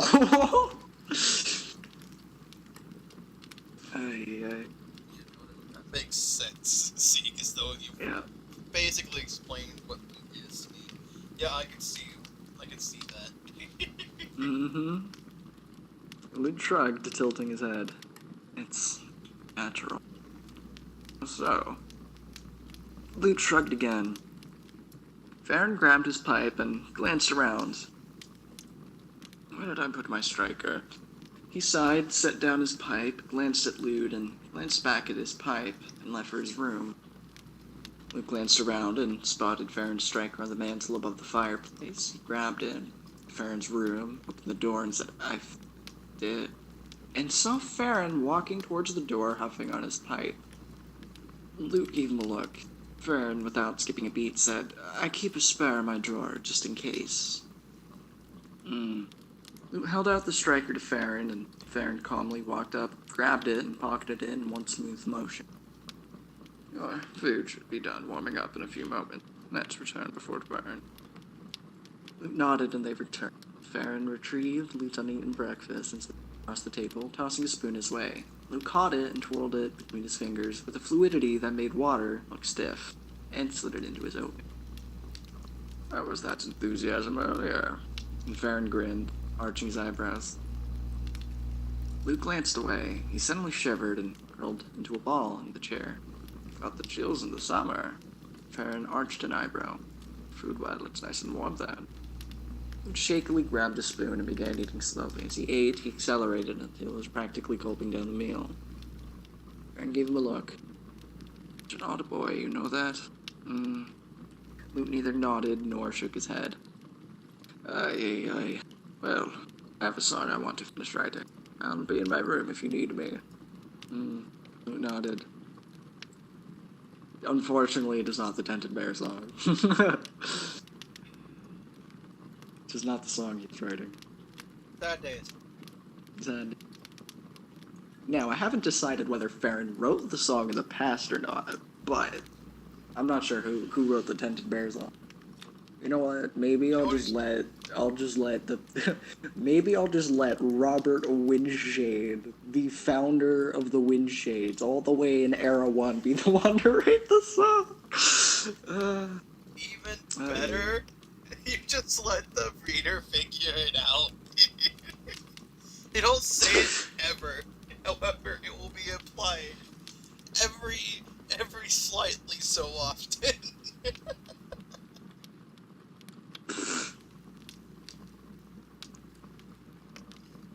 Farron left for his room but paused. Actually, you don't have anything to do, right? Luke shook his head. Can you do me a favor? Forgot, but I needed to ask Derek about getting a training. Luke tilted his head slightly. Training sword? Have I ever mentioned it? I used to be quite the duelist. I participated in many good tourneys in one. He grabbed the braid in his hair and pointed at the beads, one for every color of the moon. It's been a long while since then, and my nostalgia's getting the better of me. Anyways, can you go ask him for me? Inspiration waits for no one, so I really appreciate you did so. Sure, he said without skipping a beat. Wonderful. They should be at the Southeast District's Park. Luke nodded, and I scrolled down too far again. Luke nodded and began preparing to leave straight away. He could hear Farron humming to himself as he... That was Chapter 1. Chapter 1 did a couple things. Did you pick up on everything it did? I mean, I picked up on a lot of things, but probably not everything knowing you. Okay. The entirety of Chapter 1 has been subtly hinting at the conflict that Luke is going to be dealing with the entirety of the book. Yeah, no, I figured that from the sermon onwards. Yes. Yeah. It establishes a reason. Actually, no, that happens. I think that happened. I think it might happen in Chapter 3. Right. So it sets up an expectation, right? Luke is planning to do summer school, right? But that's not going to happen, right? Yeah, obviously. I have a very subtle, inciting incident, and it's literally just a line of dialogue. Farron's like, there is no summer school, and then that's the inciting incident. That is the inciting incident. Farron It's later exciting, is just alright? Yeah. Any child would be like, hell yeah! Luke? I don't think so. Luke's just like... He's just like, what do I do with my life? What? No.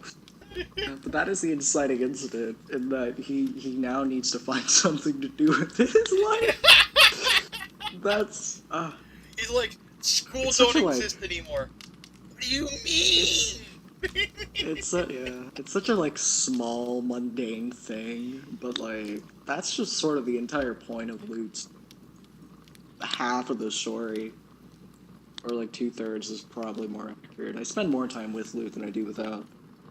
So like, Luke's really just he's just trying to live his life.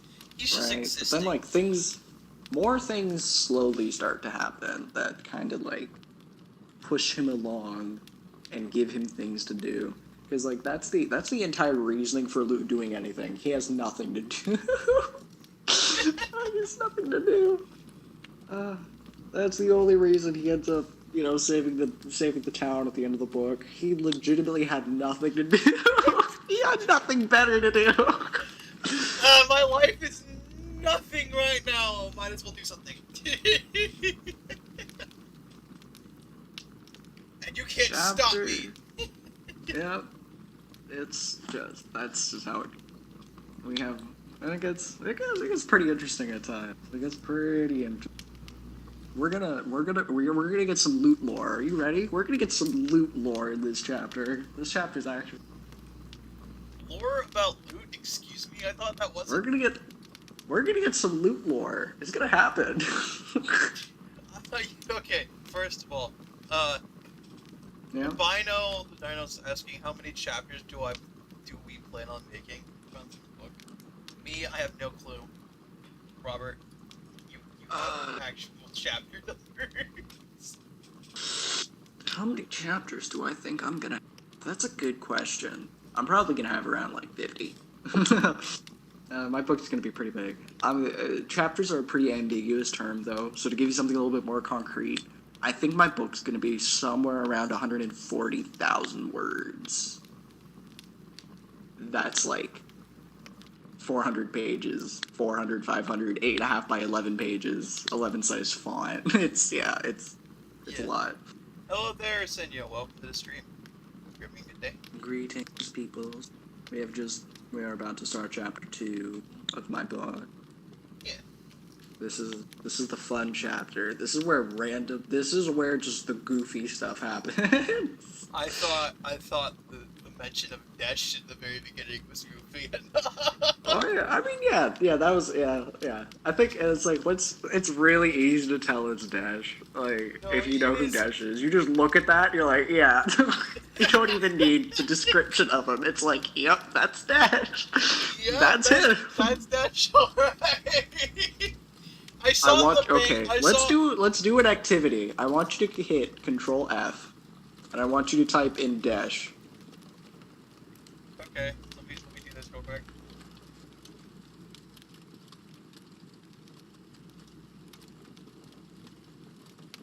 There's... What the fuck? There are zero. Dash's name is not brought up in this book yet. He is a constant character in like half of it. Yeah, okay. Think about that for a second. His name is not brought up once. You know what? That's a very Dash thing. Are you ready? Now I want you to type in the boy. 3 out of 96. Yep. I think you can see. I think you can see how. I think you can see how little Loot actually cares about finding out this information. He legitimately cannot be bothered. I mean, And I do this through writing mechanism. I legitimately demonstrate that Luke does not really care about what your name. I mean, Despite having heard John's name like 5-6 times, he still refers to him as the man in the silver jacket. he is just That's like me in that aspect, where we just don't give a shit. We just recognize them for who they are and not what their names are. Mm-hmm. And there's like that's some more loot lore. That's some more loot lore, because Loot actually knew John way back in the day when he was a little child. He was a little boy, but he never actually learned John's name. So that is legitimately Loot's name for John. Okay, Chapter 2, Misunderstandings. June 21st, Sol Day, 3rd Era, 4th Year, 12 p.m. It's high noon! Let's go. Wraith watched as Derek and Aaron dueled. Derek feinted left and swung upward. Aaron backed up and thrust forwards, barely missing Derek, who leaned out of the way and tried to counter. Aaron sidestepped, quickly executed 3 feints into a slash from his right, hitting Derek across the chest, knocking him off balance and causing him to fall. Gotcha! Aaron stepped back, let his sword arm fall to his side, and extended his left hand. Yes, you did. Derek grunted as he accepted Aaron's hand and got pulled to his feet. Is Aaron even beatable? Wraith asked, grinning. Legends say that one day someone will randomly walk up with a damp towel and beat the ever-living shit out of him with it.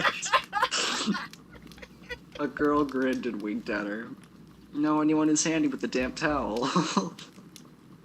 If I told you I do, Wright's eyebrows raised concernedly as her grin wavered.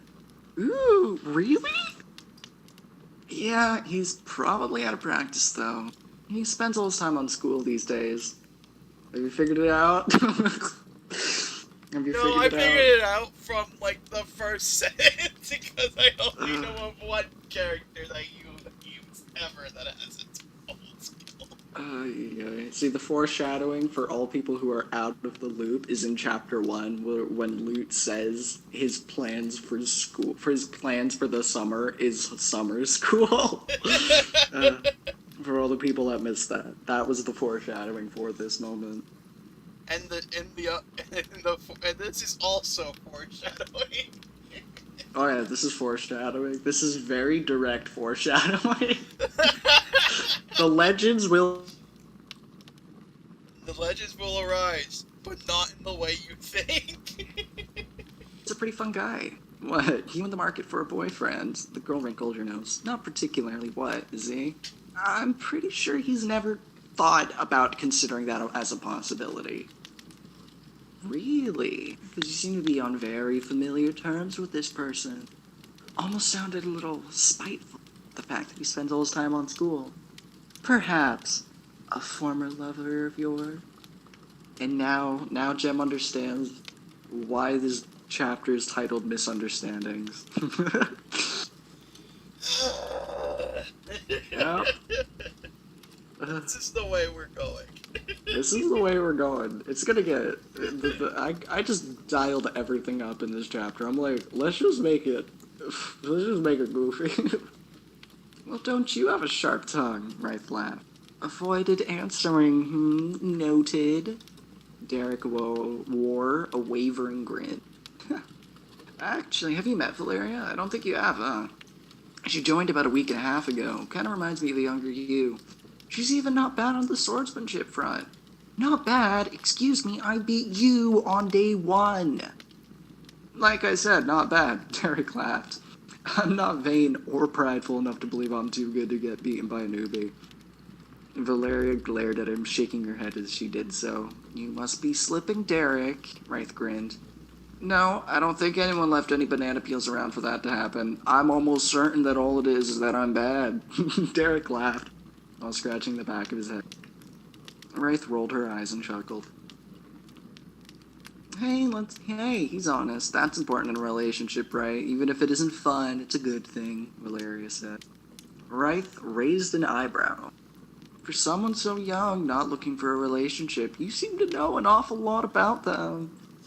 Her eyes darted about for a moment before suddenly exclaiming, So young, I'm 16. I'm an adult in 2 years. Exactly, you're still young. Yep. The Really Wraith going and Valeria. deep. Oh yeah. The Wraith and Valeria character dynamic literally writes itself. It literally writes itself. I needed to put zero thought and effort into how this entire chapter would go. It was just fated to go this way. It was just, oh wow, this happened. Oh wow, this happened. Wow. Okay, yeah, I'm just gonna turn off the brain real quick. Done. Yep, that's pretty much it. The only time I actually need to start thinking is when, like, we switch over to Lude's perspective. She glared at Wraith, and then a grin slowly formed on her face. She stood up straight, grabbed one of the wooden training swords, and with a devilish grin pointed it at Wraith. I challenge you to a duel. Wraith gave her a look, but rolled her eyes and said, Very well, I accept, but if I win, you have to tell me about that relationship. Valeria squinted slightly and ran her tongue across her teeth. After a moment, she grinned toothily. And if I win, she glanced around and spotted Derek. You have to tell me about who that former lover is. Wraith gave her a look. You're dead set on that, huh? Stop avoiding the question. Wraith rolled her eyes. Whatever. Sure, just be prepared to be disappointed. More trickery doesn't work on me, she waved the sword. That's because you're better at fooling you than I am. They glared at each other. Aaron and Derek glanced at each other. Is this a cat? Derek whispered. Aaron nodded slowly. I think so. He turned to everyone else. Everyone, make way. We've had a duel issued. Everyone cleared the way, forming a circle. Derek stepped into the circle and handed Wraith his practice sword. May destiny guide your hand to victory. Thanks. Derek nodded and quickly skipped back. Contenders, take 3 paces back and bow, Aaron ordered. People were starting to take notice of what was going on and were making the circle denser. No backing out now, Wraith said. Wasn't planning to. Good. They stepped back and bowed. On 3.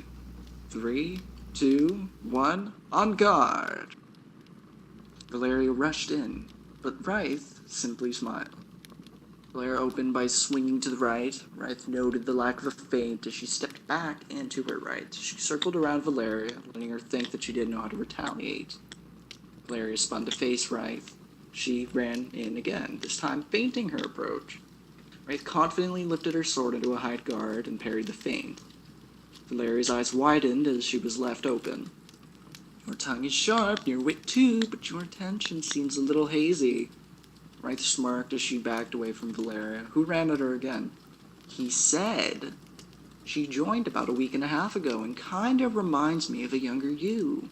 He's even not bad on the swordsmanship front. Wraith parried another blow, hopping to the side and circling again.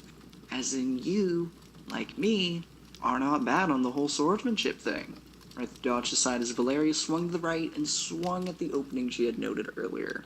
Valeria leapt forward and swung back, managing to knock Wraith's sword out of her hand. Yeah, but I play my cards close. She lunged forward as fast as she could, but Wraith had already reached her sword. Wraith gave her a look. He was right. You aren't bad, she glared. They began circling and reevaluating each other. Yeah, I foreshadowed that exact there. And then pointed it out. That's just the nature of these two characters. They just sort of, like, never stop trying to one-up each other, and it's kind of glorious. This is, like, the most natural rivalry to ever happen in all of my writing. They just literally... they're just geared for it. I can't wait for book 2 where we're like, hey, where's Wright?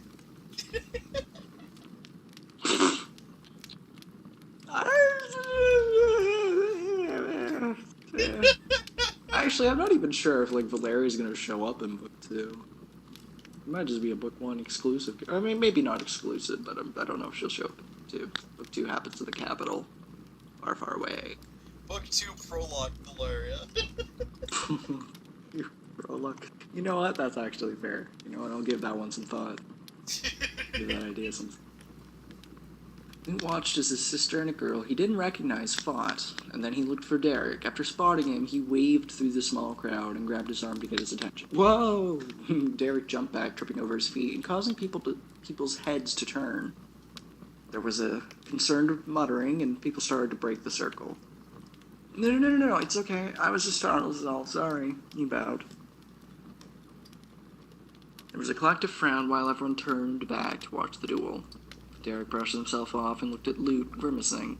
Sorry about that. He shook his head and frowned slightly. He sighed. Anyways, so, did you need something? I somehow doubt you came to say hi. I'm supposed to ask you for a training sword. Ah, Farron sent you an errand, eh? Lute nodded. Okay, well I can talk to Bjorn and ask him to make one. I'm gonna be about 5 heaths. Is that acceptable? Lute shrugged, glanced down at his feet. Okay. He drew in a breath and raised his eyebrows. Well, you can go ask him, and when I've got an answer, we can proceed. Lute turned to leave, still staring at the ground. But, did you here want to stick around and watch? He grinned lopsidedly. Lute turned back around and without skipping a beat said, sure. No inflection, just sure. It's like, I already know what's going to happen. Wraith hopped to the sides. Oh, are you ready? We're about Lute's longest sentence is coming right up. I mean, not right up, but like it's coming up pretty soon. Longest sentence ever. Longest sentence thus far. I don't know if it's longest. No, definitely not the longest sentence ever. No, but I think the longest it's sentence longest. actually comes from him and Amon, I think. Hmm? Because longest sentence talking is whenever he's talking to Professor Amon. Or Professor Ben. Oh yeah, but that's in book 2. Book 2. That's book 2? Okay. That's book 2. Oh yeah, that's not here. That's I copy paste or like I wrote it in my book 2 plan, and then I just copy pasted it because I was like, oh yeah, I think because I thought you'd find it interesting. I think somehow Right hop to this topic that we don't want to talk about on stream. I'm good at that. Wraith hopped to the side, swinging in a tight circular motion. Valeria parried it and took a step back, swinging from below. Wraith dodged it. They had another short exchange, and Wraith was forced on the back foot. Momentum suddenly swung, and Valeria was forced on the back foot. Wraith grinned devilishly as she pressed her foot. You didn't play your cards close enough. Valeria suddenly stopped backing up and grabbed forward, grabbing Wraith and pulling her past. She leaned back as Wraith swung backwards and then lunged at her, hitting her. You were saying? Contestants part. Aaron called out, and the two returned to their starting spots. Bow. They bowed. Valeria is the victor. You may all go now. The small crowd dispersed, leaving only the other members of the Duelist Club. Valeria pointed at Wraith. Now spill it. See, this is step 1. This is step 1 in making a character a not Mary Sue. You make them good, but then you immediately show that they are very capable of losing. Yeah. Obviously. Yeah. I had a really hard time actually writing this scene in a way that ended up with Wraith losing, and then this is the solution. Valeria just straight up freaking yeets her. Just grabs her like yeets. The answer is not to use the sword, but to grab by the sword. Exactly. Yeah. See, even that was foreshadowed by Valeria's comment, but I keep my cards close. See, everything is foreshadowed with the gosh dang scene. It has no right. It has no right being this well thought out. Oh, but the best part's coming up. No, I already read. I read further in. Don't worry. You read further in? Yeah. Yeah. No, sorry. I'll go now. It's okay. The small crowd dispersed. Valeria pointed out, now spill it. Wraith rolled her eyes. You got me. I know. Now spill it. Broken record much? Stop procrastinating. Wraith glanced away and saw Derek, and upon closer inspection saw Lute standing next to Derek. His arms were crossed, but his face was completely blank. Valeria followed Wraith's gaze. Beyonce can't get you out of this one. Oh, no, you misunderstand. That's my brother beside him. Oh? What about him? He's the damn towel wielder I was talking about. Wait, what? Bet you feel silly for thinking he was my former lover now, huh? He's the towel-wielding legend that will defeat Aaron. I don't know about that, but yeah, he's the one I was talking about. He's so scrawny. He looks like he weighs less than me, and I'm already pretty light for my age. He's about a year younger than you. It's our birthday in 2 weeks. So he's turning 15, huh? You sure he's the towel-wielding legend? You weren't pulling my leg or anything? I never said he was a legend, did I? Think so? They looked at each other, shrugged in sync, and then laughed. Though, actually, how are you so good at swordsmanship? Wraith glanced away. Let's just say I had to learn some shape of self-defense because reasons. Valeria gave her a look and then opened her mouth to speak. Anyway, Wraith began hastily. This was fun. I look forward to the next duel you challenged me to do. Wraith did a small one wave and walked over to Derek and Lute, who were sitting, leaning against a tree. Hey, you two. Any advice for me since you were watching? Don't let the fight drag on that long. The faster you dispatch your opponent, the less chance they have of figuring you out. Work on your footwork more. If you maintain a strong stance, you won't be able to be pushed and pulled around like that as easily. Right. Wraith nodded. Say the witty line after you win, not before. Lute said without looking at her. The line, the glorious sentence. I think that's going to be Lute's most memed line, outside of It's just most purest of advice. Don't say the witty one-liner until you. Because remember what happened? Remember what happened to Anakin? Got his freaking legs chopped off. See, Luke would give Anakin the exact same advice. Witty one-liner after you win, not before. Wraith took a moment to process what Luke said. You still remember that? Luke continued to stare at the ground. Wraith waited a moment, then her eyebrows raised slightly. Did you hear me? Luke pointed at his earmuff. Wraith bit her lip, and Derek, who shrugged and looked helplessly at her. Hey, you're better at talking to him than me. That's not saying much. Wraith sighed. So, what are you doing here? Luke pointed behind him at Derek. Wraith looked at Derek, who took a moment to realize he was being pointed at. Farron sent him to ask about getting a training sword. It's about 5 heaths. Do you know if that falls in his price range? No, I didn't know he was into swordsmanship at all. Is there anything you do know about him? Wraith grimaced. I mean, yeah, just not a lot. Derek shook his head. It related to a bunch of enigmas. And tilted his head. Enigma. Derek glanced at him. Did you say something? Luke didn't stir. He looked at Wraith, who looked helplessly at him. Can I take that as a no? Luke shook his head. Sigh. Wraith laughed. Who just says sigh instead of sighing? Derek grinned. His name starts with a D and ends with a K. Is it Dick? Derek laughed. No, not quite. You weren't kidding whenever you said you went unga bunga with this chapter. Yeah, I went unga bunga with this chapter. You know, like I think Wraith honestly just bounces off characters like the best. Just like I like how Wraith went from being a one-note character to being really well thought out. It's like a day. Yeah, it's literally one day. I was like, one day she was like total freaking blank character to suddenly like the most fun character. You're saying that when you bounces also off Jared. Everyone so well. I mean, yeah, but Jared doesn't show up for a lot. He doesn't show up for. I mean, no, he shows up in like the next. He shows up in like chapter 4, but he doesn't like properly show up until like the week is over, right? Yeah. Just keep in mind, interactions between Wraith and Jaren are gonna happen. They're not gonna be often, but they're gonna happen.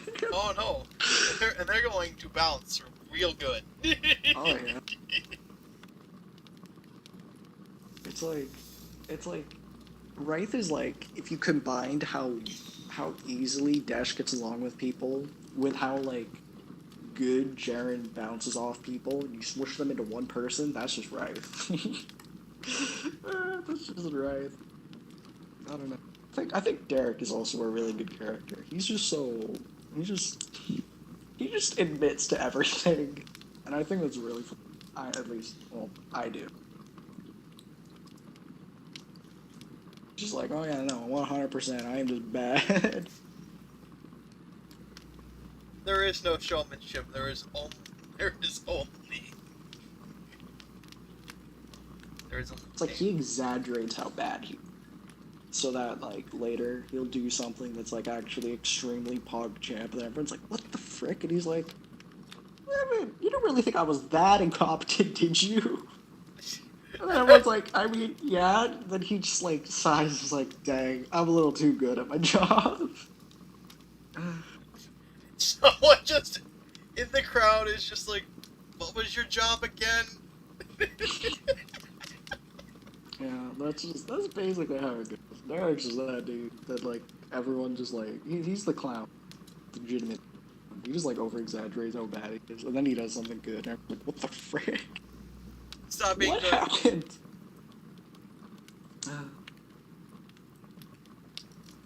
Luke watched the people sparring with, and then moved over slightly to shade. Okay, well, do you think Father Rye's done tending garden?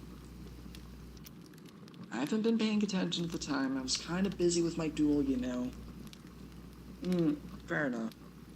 Let's go check then, I suppose. I've had enough excitement to fulfill my quota for the day, and I'm sure you have too.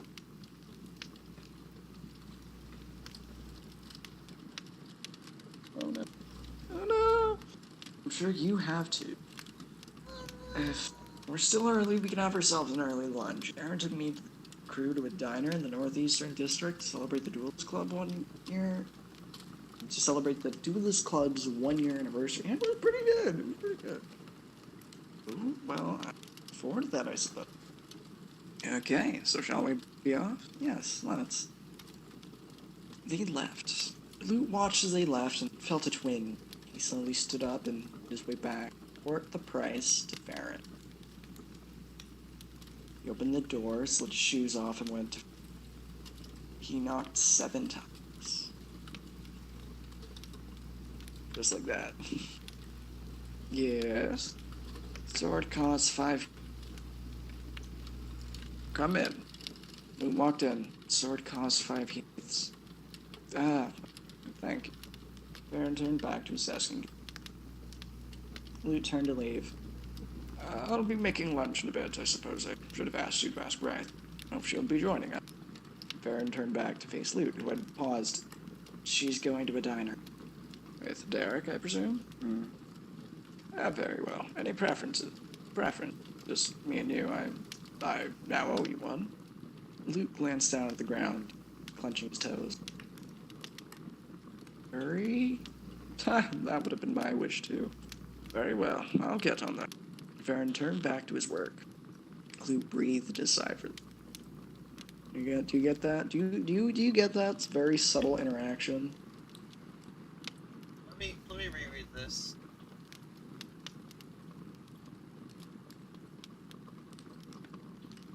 Very subtle. I get it. I think I get it. Shoot.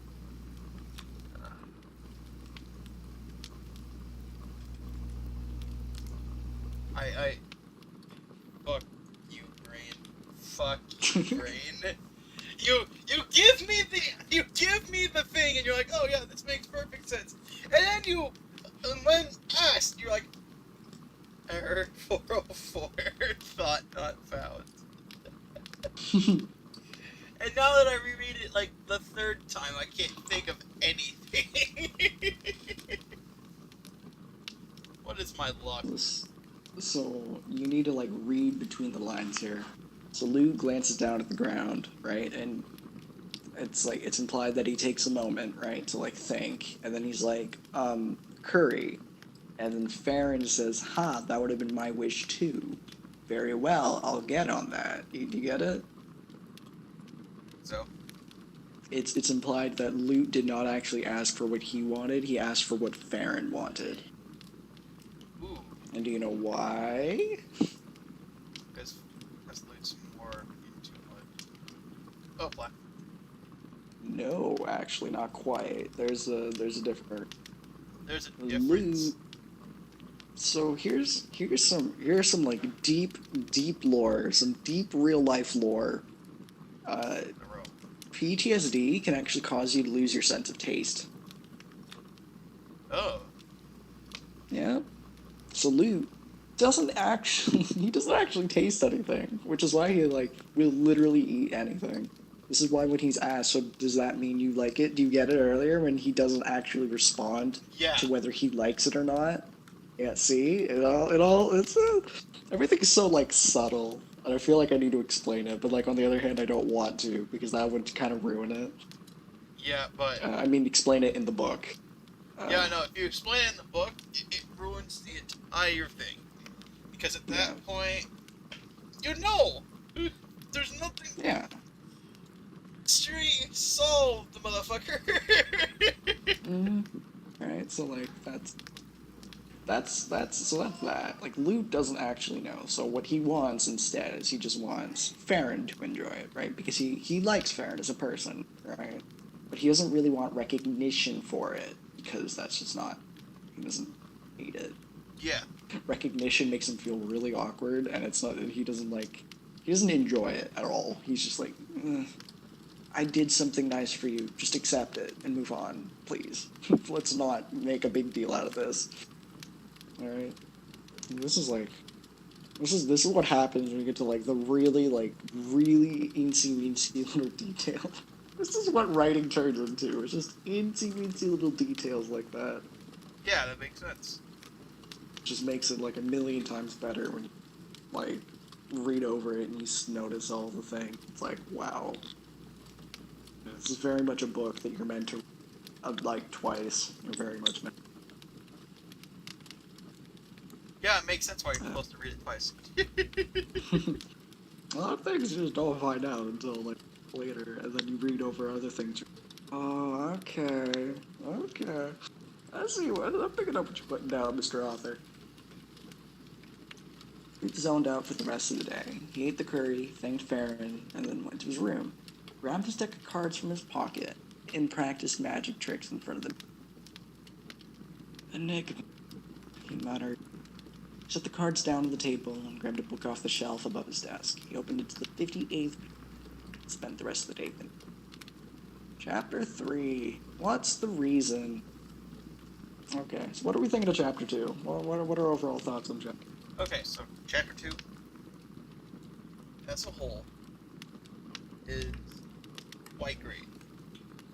There are, like, bits and pieces that don't make sense in the moment, but make sense once you start mulling over it. And that's what you do best, to, like, do the things that are just in between the lines bullshit. And that's just me being me. It's like, oh yeah, this isn't my preference, so obviously my point of view of this book is going to be a little skew. However, that doesn't mean you didn't do it correctly. As you most definitely did it right, and I say this chapter is great. Just all the little details in it, all the foreshadowing, at times got a little too much. There's just foreshadowing everywhere you look. You can't stop it. It's just everywhere. Yeah, the entire. Chapter? I think my biggest gripe with chapter 2 is that literally half the chapter is foreshadowing for the same chapter. And not even the same chapter, like 6 lines later.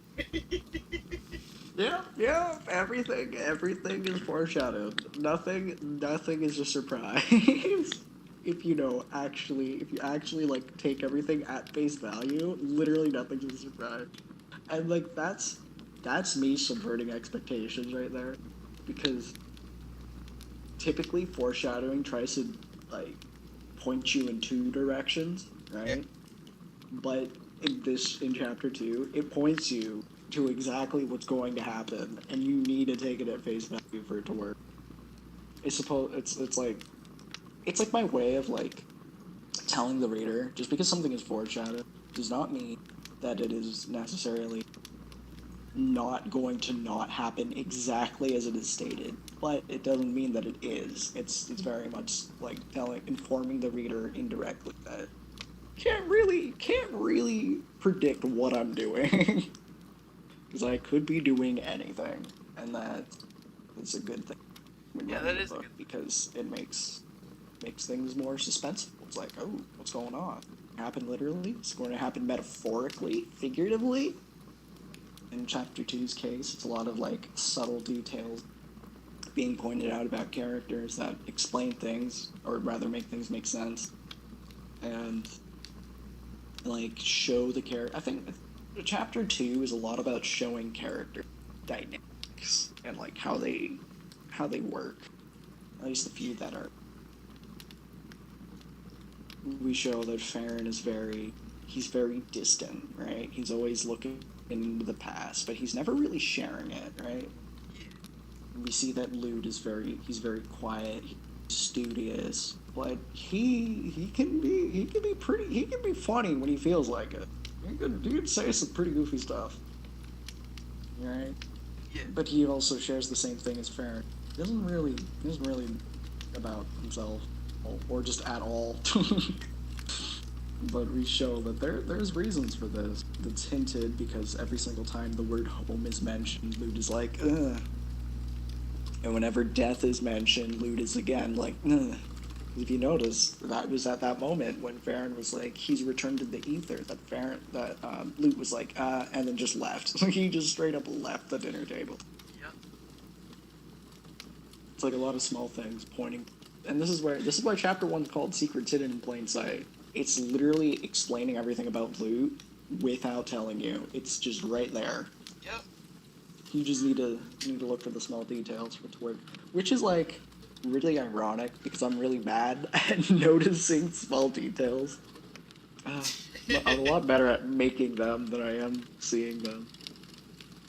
I don't know, maybe that's slightly hypocritical, but I don't care. I mean, no, that's not hypocritical. Stop being hypocritical, dumbass. No, is that hypocrisy? No.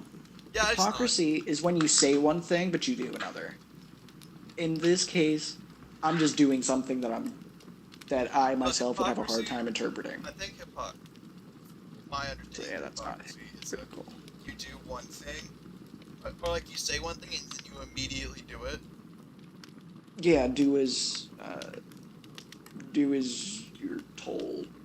Not Do as I say, not as you're not a. Do as I say, not as I do. Yeah, that's what hypocrisy is. In this case, I'm just better at making details than I am noticing them, so... Yeah. I mean, yeah, okay. Chapter 3, what's the reason? Oh yeah, it's this chapter. Okay. June 22nd, Luna Day, 3rd era, 4th year, 7-8. Lute stared at the last blank page in his diary, held his pen tightly, hovering over the page, almost completely still. A minute passed, 2, 3, set the pen down, closed his eyes. He opened them again, looking to the deck of cards to his side. He sighed and got up, frowning as he lightly pressed his left hand. He walked over to the kitchen, making sure to be... He walked over to the icebox, grabbing a carton of eggs and a block. Missed that. He set the carton on the counter, then grabbed the frying pan and spatula, placing them next to the butter on the counter. Grabbed a knife, cut a chunk of butter, and tossed it into the pan. He set the pan on the stove, and a flame immediately leapt up from the crystal the pan was held over. He pushed the butter around until it melted, and began making sunny-side up eggs. The sizzling sound of the eggs was soothing. He played while the eggs cooked, stared at them, letting the warmth wash. He tossed the eggs onto the plates, began to build in it. He began taking shallow breaths and stared at the floor and continued to fry eggs, even while not looking. Footsteps came to the system.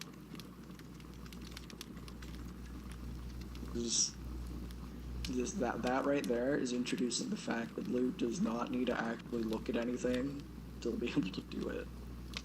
He's very spatially aware. Unlike my poor self, I bump into everything.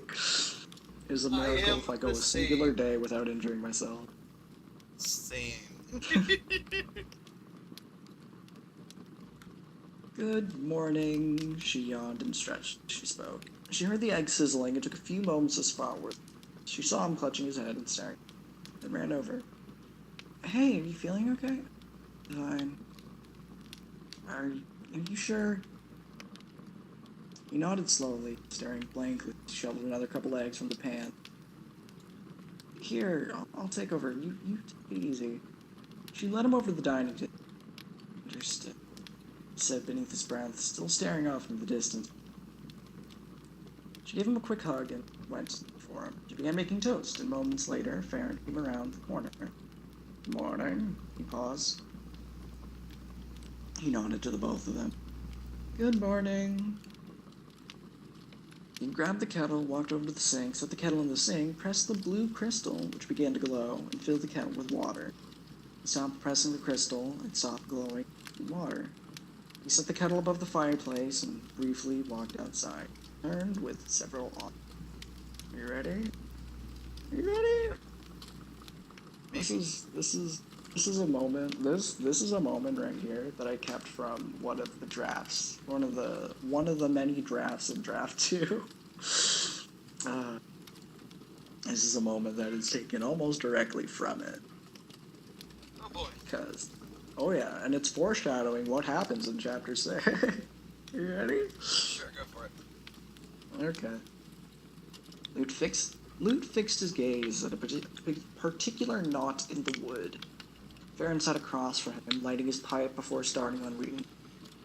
He blew smoke he read, transfixed by the messages he was presented. He set the first envelope down. The next, he glanced at it and snarled. The audacity! He grumbled. Without even looking to aim, he tossed it into the fire. Picked up the next envelope and opened it roughly. Do you understand that this subtext right there? The fact that he tossed the envelope into the fire without even looking. It's a different thing from Luke. Yeah. In this case, it is suggesting that Farron has done it more than once. Yep. A lot more than once. Like 24 or 25. One of those two funny numbers. He's done this a bunch. Now, can you guess what it is?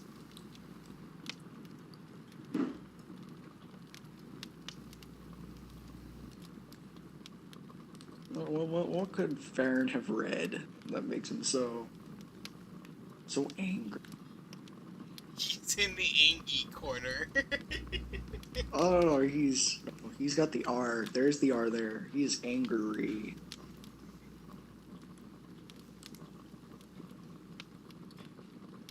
My brain immediately goes to the AOA and how it's something to him, but I can't remember shit right now. Not quite. It's an Okay. Well, you'll see. Come chapter 6 when I eventually just throw the scene in there and rewrite it. Work with continuity. Okay. He picked up the next envelope and opened it. Quickly scanned over the letter and looked over it at it. A report card, 100s in all your mandatory and core classes. Well, that endless studying paid off. You failed art, creative writing, drama, psychology, sociology, career. Did well enough in your phys ed, at least. Most embarrassingly, only did okay in music. Your theory and technique was excellent.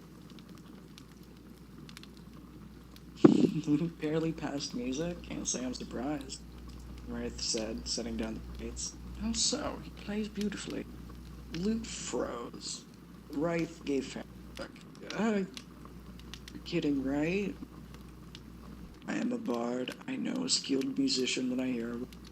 I was referring to you asking how so. Anyone can tell he's a skilled instrumentalist. Do you get that? Because Farron doesn't. What is that supposed to mean? Farron gave her a look. Do you get it? I think so.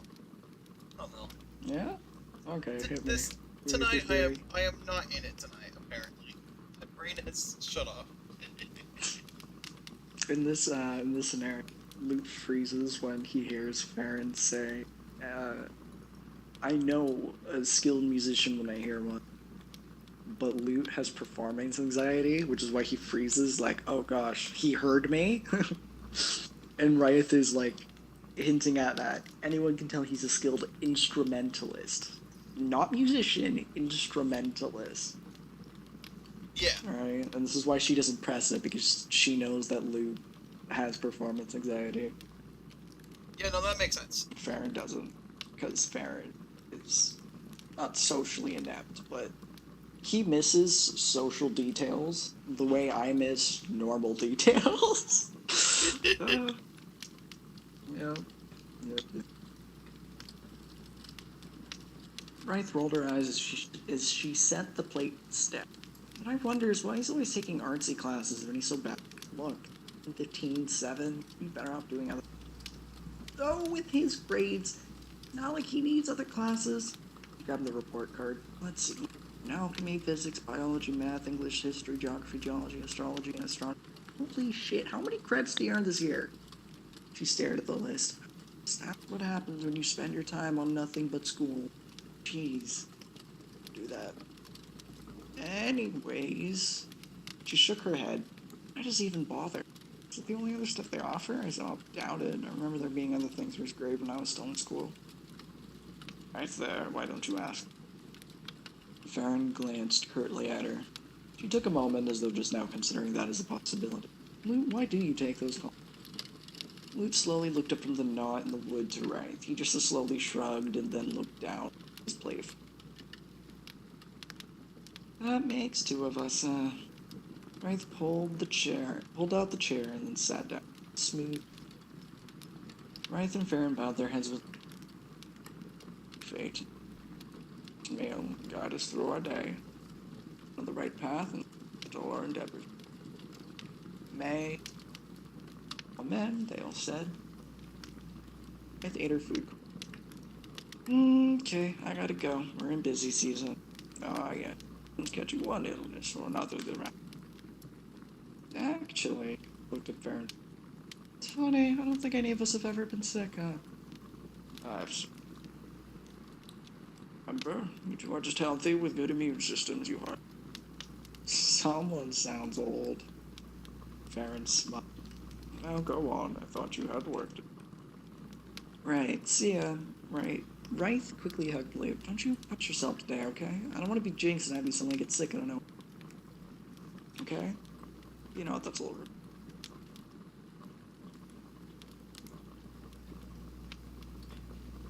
Yeah, that is irrelevant. Redundant. Because she already says okay. 50%. Wraith stepped into her shoes after a little bit of struggling to get them to slide on right, and was off.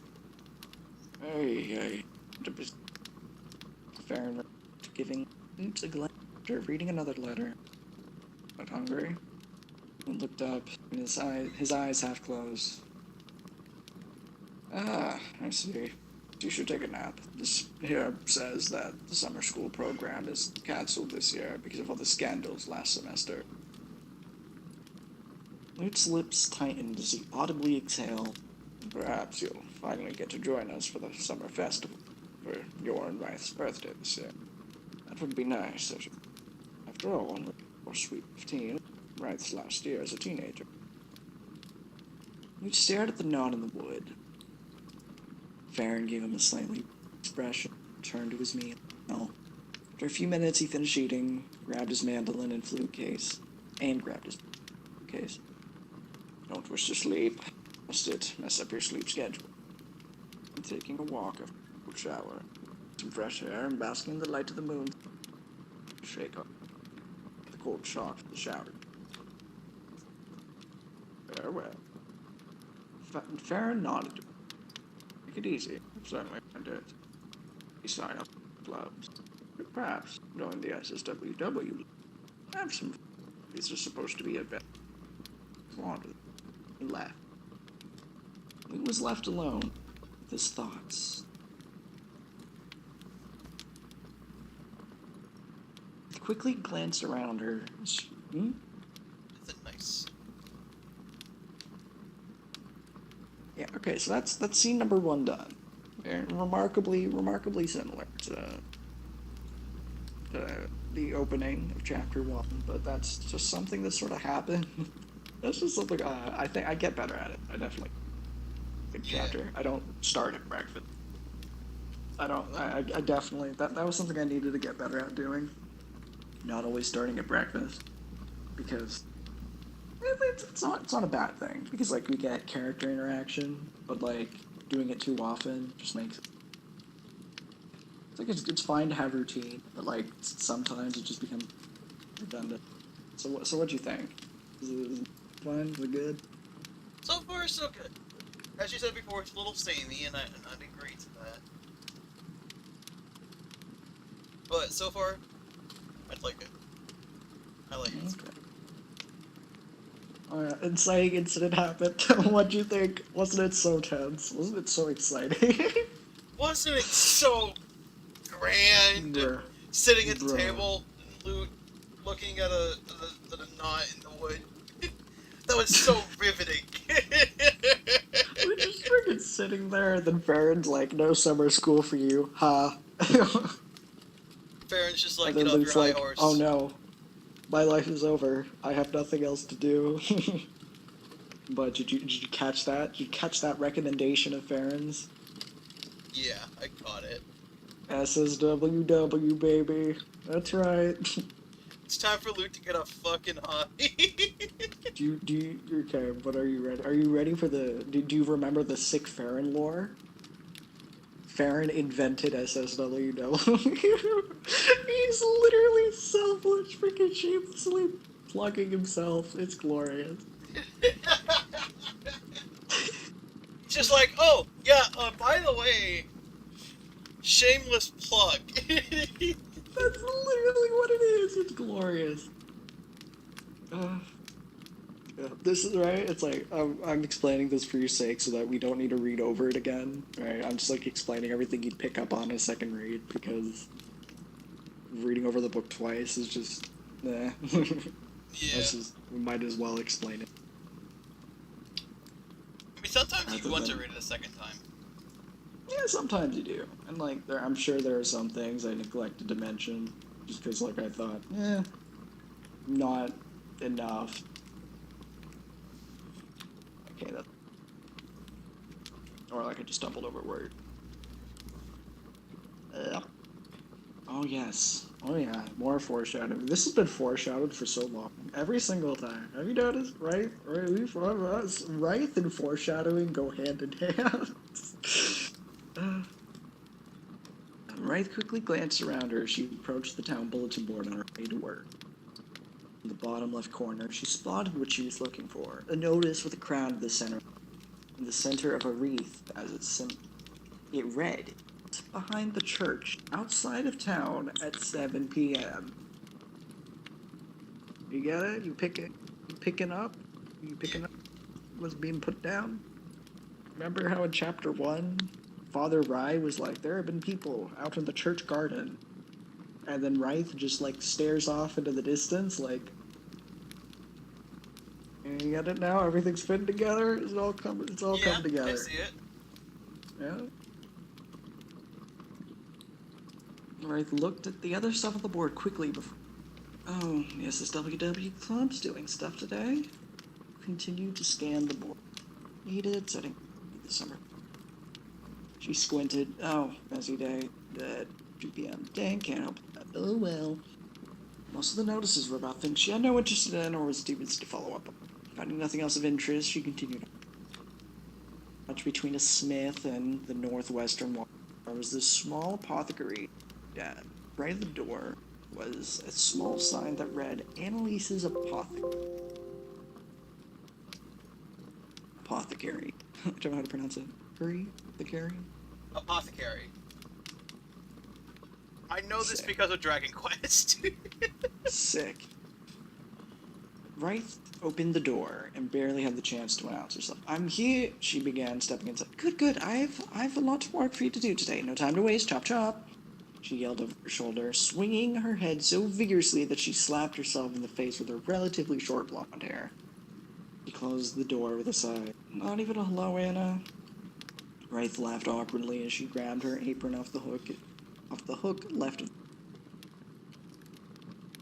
The apron matched Anna's. It sported a psychedelic flowers curled in circles. It was incredibly hard to comprehend, and every time Wraith looked at it, she noticed something different. This time, it was cellophane curling from under a bellthorn to a road. Shaking her head, the ever-growing absurdity of the apron dawned it. Oh no. Oh, I scrolled too far. Again. No time for those today. There's a list of things on the counter that I need you to do post-haste. Wraith cocked her head and walked around behind the counter. up the list and gawked at the myriad of tasks she was needed to perform. Ha ha ha ha ha ha ha ha.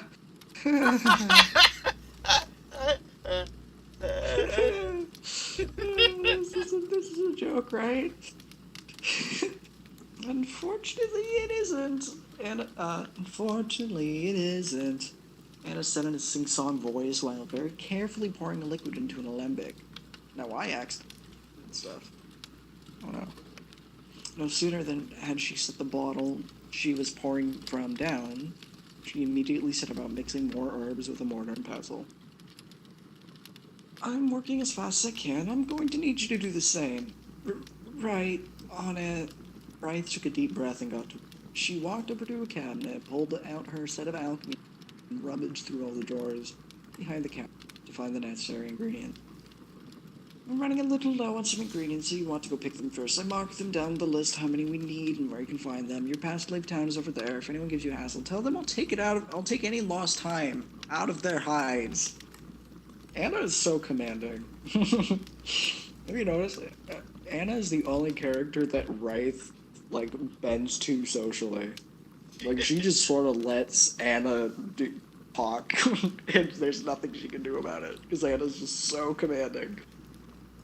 When she says she will take any lost time out of the guards' hides, she means it. She will take a freaking whip and go at them. Because that's a part of her culture. Yeah, that's some sick lore right there. We got some sick lore.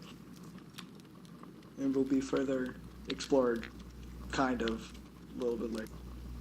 Return back to Wraith. Because now we're you can see the triple. We're about to transit. I'm on it then. Good, now scoop. Go, go, go. Wraith grinned awkwardly as she pocketed her pass and to-do list and began. Lute stared at his untouched plate. A frown tugged at the corners of his mouth. His breathing sped up. Baron's words took a deep breath, got up, a stack of cards from put on his shoes and outside. As he closed the door behind him, the frown from his face. His breathing slowed and do something, anything. Didn't matter. He found his feet moving him before he decided a destination. He allowed himself to be guided by his... Found himself stopping at the southwest residential district. He went as far away from the house as he could get without leaving town. He looked around and saw a group of people sparring swords, walking around and chatting before their workday started. Luke found a bench, sat down. Through the... He sat on the side, the shade, threw his card, and a practice magic. Sat there, listening for a couple hours, where a young couple failed to notice him and sat on the side of the bench. It's such a nice dance. It is, isn't it? A nice change. The man draped his arm. Lou, not paying the couple any heed, continued to practice and then drew the attention. He took a quick glance at Lute and spoke. What do you think you're doing? Did you see we're sitting here? Go on, Scram. Lute sighed, getting up, looked up, and began to walk away. Anyways, he raised his eyebrows and rolled his eyes. Lute looked around. Where was he going to be evicted from next? He sighed. After a moment's consideration, he decided to stop at the town bulletin to see if anything was going on. He stopped in front of the town bulletin board and scanned it, left to right, top to bottom. There was a great deal of work to be done prepping. I really wrote prepping?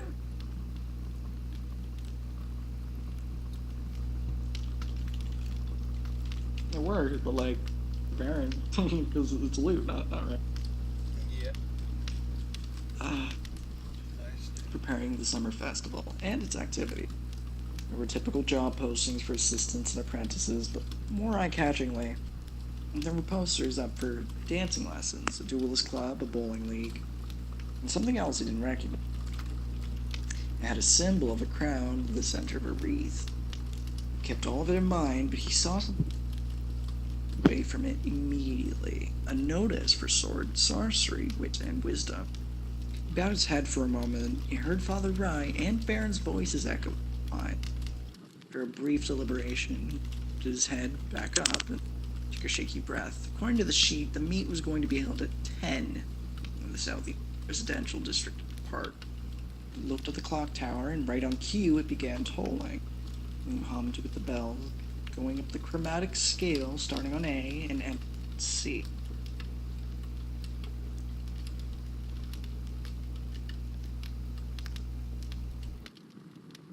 Luke closed his eyes and imagined a map of the town. He was going to be late, that much was for certain, but if he ran, he would be taller, but disregarding what everyone might think of a teenager running for what seemed to be his life, he pressed onwards. Luke arrived at the park, breathing heavily, but not out of breath. He slowed his pace and spotted the gazebo the meet was being held at. He approached it and saw a bunch of people standing around, chatting, watching over the people who were playing. His eyes started about, and he spotted an empty table at the end of the gazebo. He cautiously made his way there, to avoid bumping into anyone, and took a seat. Boards, cards, and dice. There were three 14 by 14 boards lined up, and when Luke picked them up to rifle through them, he learned that it was a deck of 49 cards. There were 7 colors, each numbered from 1 to 7, except black, which appeared to be blank. The dice numbered 1 to 20, and there were also 7. On the boards themselves, there were 20 pieces on both sides.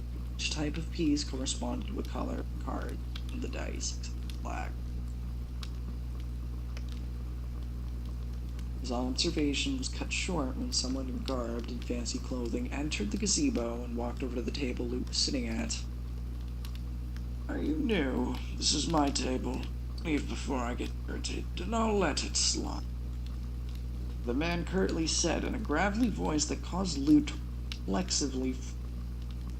He slowly rose, staring the man in the eyes as he stepped away. The man stared back.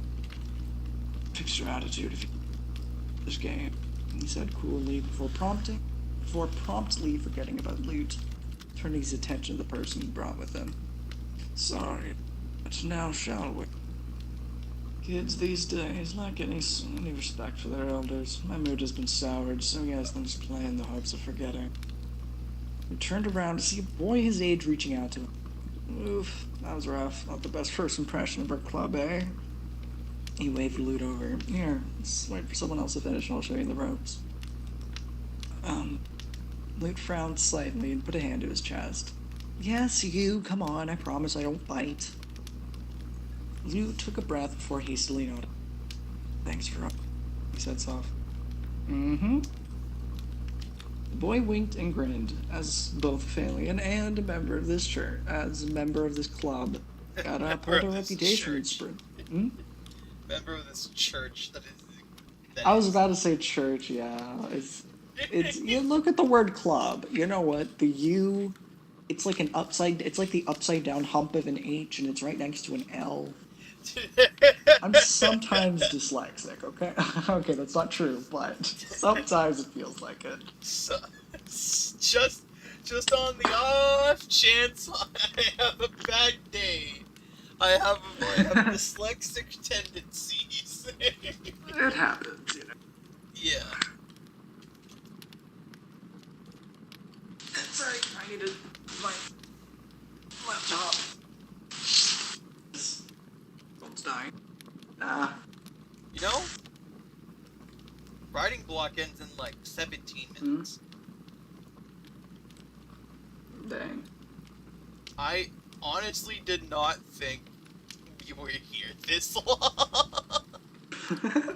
Did you? No. Is this a good thing? I think this is a good thing. It means that my book is in. I guess, hopefully. No, that means your book is good. Don't worry, if it can make a person forget time, it means they're invested. Let's go, Pop. Oh yeah, are you ready? Get ready. We're about to read the words, the boy, a whole lot. The boy. I wonder who he is. Who could he possibly be, this boy? Who could he be? Who could he possibly be? The boy had a different. Look, today he was wearing a sweatshirt. Gotta uphold her reputation, spread the good vibes somehow. Lou tapped his teeth together and looked away, holding onto his right arm and crossing his leg. He shrunk back into a shadow and adjusted his ear. Eventually, a table cleared, and the boy beckoned him over. Say, haven't I seen you around before? I feel like I should know you. Asked as much as he said. Lou looked at the boy curiously. He had seen him around before, mostly at church, all being distracted by the fact that he also bore one streak in blue in his otherwise black hair.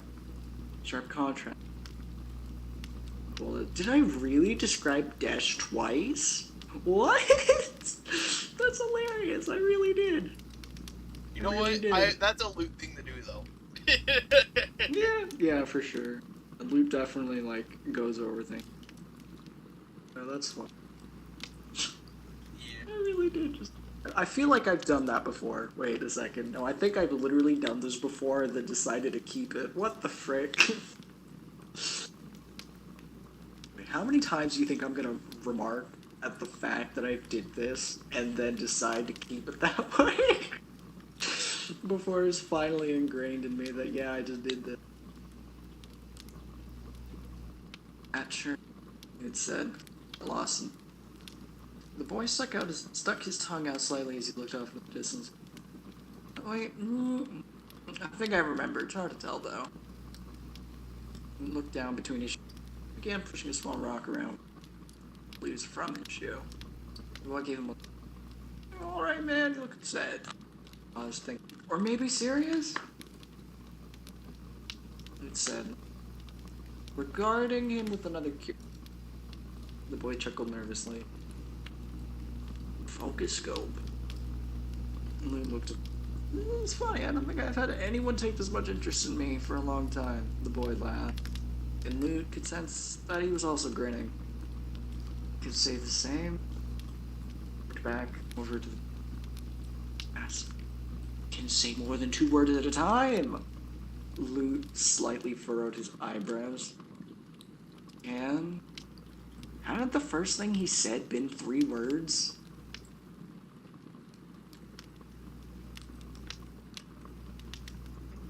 Yep. That. This is Dash in a nutshell. This is just Dash in a nutshell. This is why Dash is best boy. He's just a freaking bundle of good vibes, but he's kind of an airhead.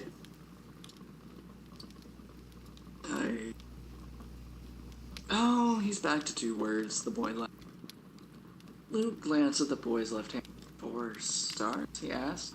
Oh, this thing? The boy held up his hand and glanced at the ring with 4 stars that Luke was...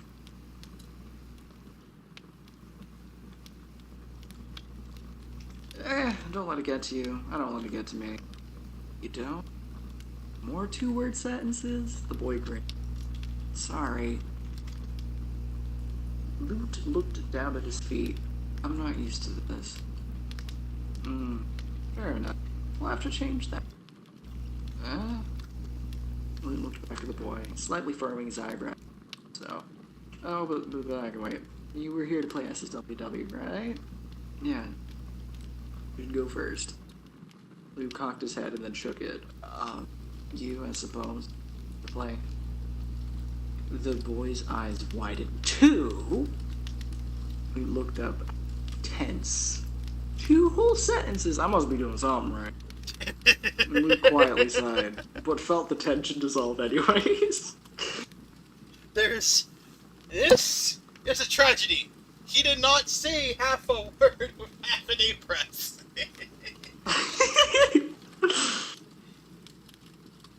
Half an A press. Beating Mario 64 with half of an A press. Beating Mario Galaxy with half of an A press. The boy laughed. Anyways, that's fine. I can teach you how it works. Luke nodded. Thanks. And said so. The boy cracked his knuckle. Rules are pretty simple. The goal is to either capture your opponent's castle or king. That's this piece. held up a piece that resembled a king. It was painted gold. There are a total of 588 squares, and the canvas makes up 20. I can count. I shot him a glare. You counted all 588 of them? The boy winked, a grin wavering on his face. Luke frowned slightly, shaking his head. 14 by 14 is 196. Times 3, it's 588. Aren't you a smart cookie? I'll be sure to keep that in mind. Spoiler alert, he doesn't. Spoiler alert, he finds out why archers are good. He finds out why ranged attack should not, or he finds out why terrain is very important. This way, people with ranged attacks cannot freaking murder him.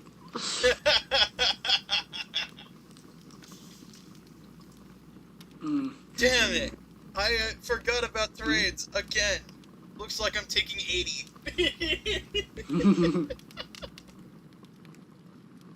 Well, no, because because it's Luke's first time, he's like, you know what, we can play without it, because that's just so much more he needs to explain.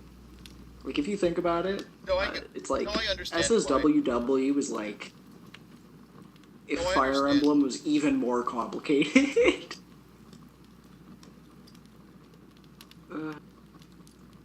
And a board game with cards and dice. The boy raised an eyebrow, surprised at the initiative that Lou was demonstrating. So, as you can clearly see, there are a total of 20 pieces on both ends. There are 8 infantry, 4 paladins, 2 rogues, 3 mages, 2 presiders, and the king. He gestured to each piece as he named them. Got all that? Lute nodded. The order went as such. In the front row, left to right, there was a paladin, all 8 infantry, and another paladin. The back row had a paladin, a rogue, a mage, a presider, the king, another presider, 2 mages, another rogue, and lastly, the paladin. Good. Now, you don't need to keep them in this position. Before the match starts, feel free to move them around as you please. So before I explain what the pieces do, turn your attention to the cards and dice. We looked at the dice. They numbered 1 to 20, and there were 7 of them, each a different color that corresponded to a moon. Blue for Luna, green for Yore, purple for Mwezi, silver for Tungi. Tungi. I haven't decided. Decided how to pronounce it. But when describing... where are we? So I can get back to it. Here. Boom. T-U-N-G-I. Okay. Google Translate, what do you got? Usually, that's what we use. Because, like, on the one hand, it's like, if it's Tungi, then it's like tungsten. It's tough and cool. Yeah. If it's Tungi, it's like, I don't know. That's just, I don't know. It's just kind of lame, but, like, if it is, it is. Voice output is a bit. No, I want this said in English, idiot. Black for eye, white for Maramin. Tungi. For rarity to see, and gold for soul. You know how it's spelled? Picked up the you know how it's said? I'm just gonna turn up the volume and you can just listen to this yourself. Oh gosh. Tungi. Yeah. Yeah, okay, so I was right, it is Tungi.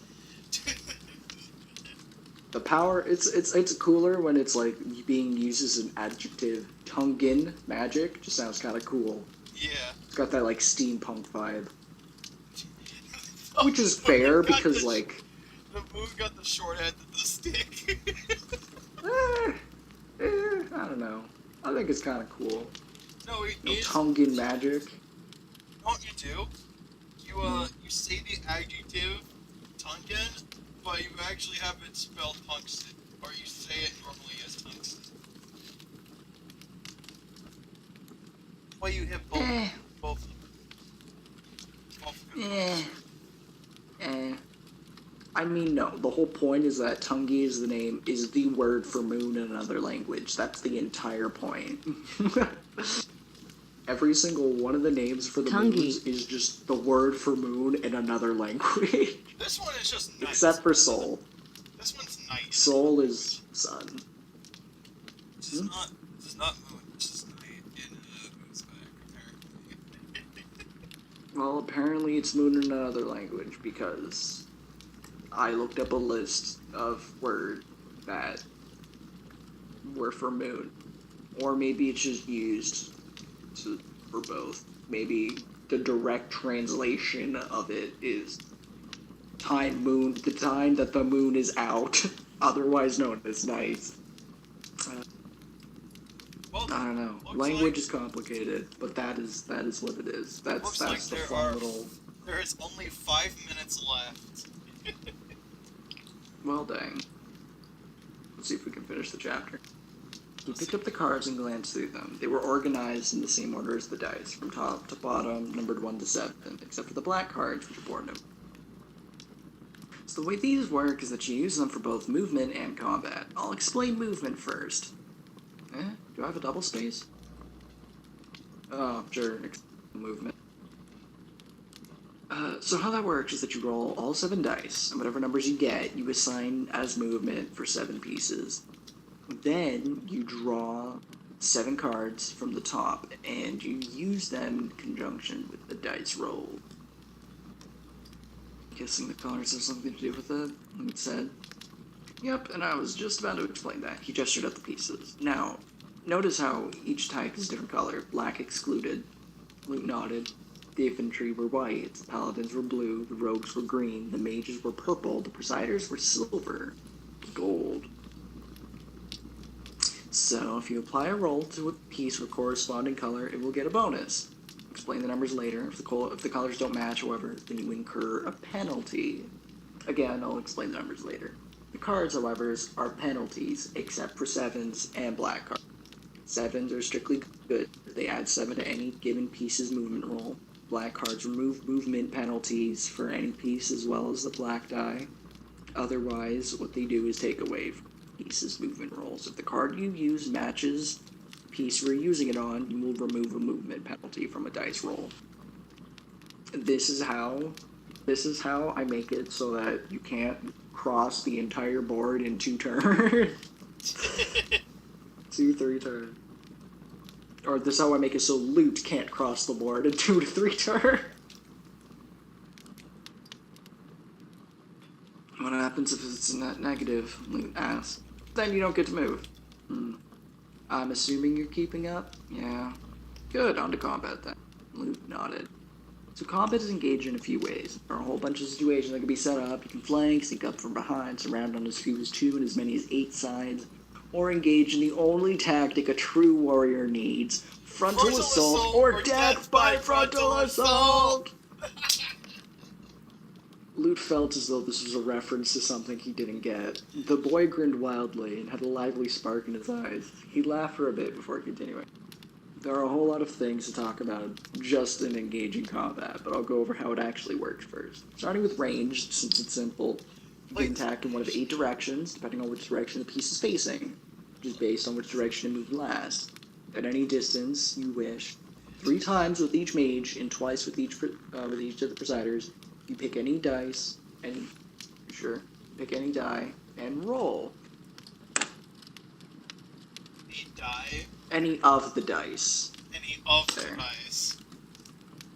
It's any of the dice. You don't say die, because that insinuates something else. And you don't want that. You pick any of the dice?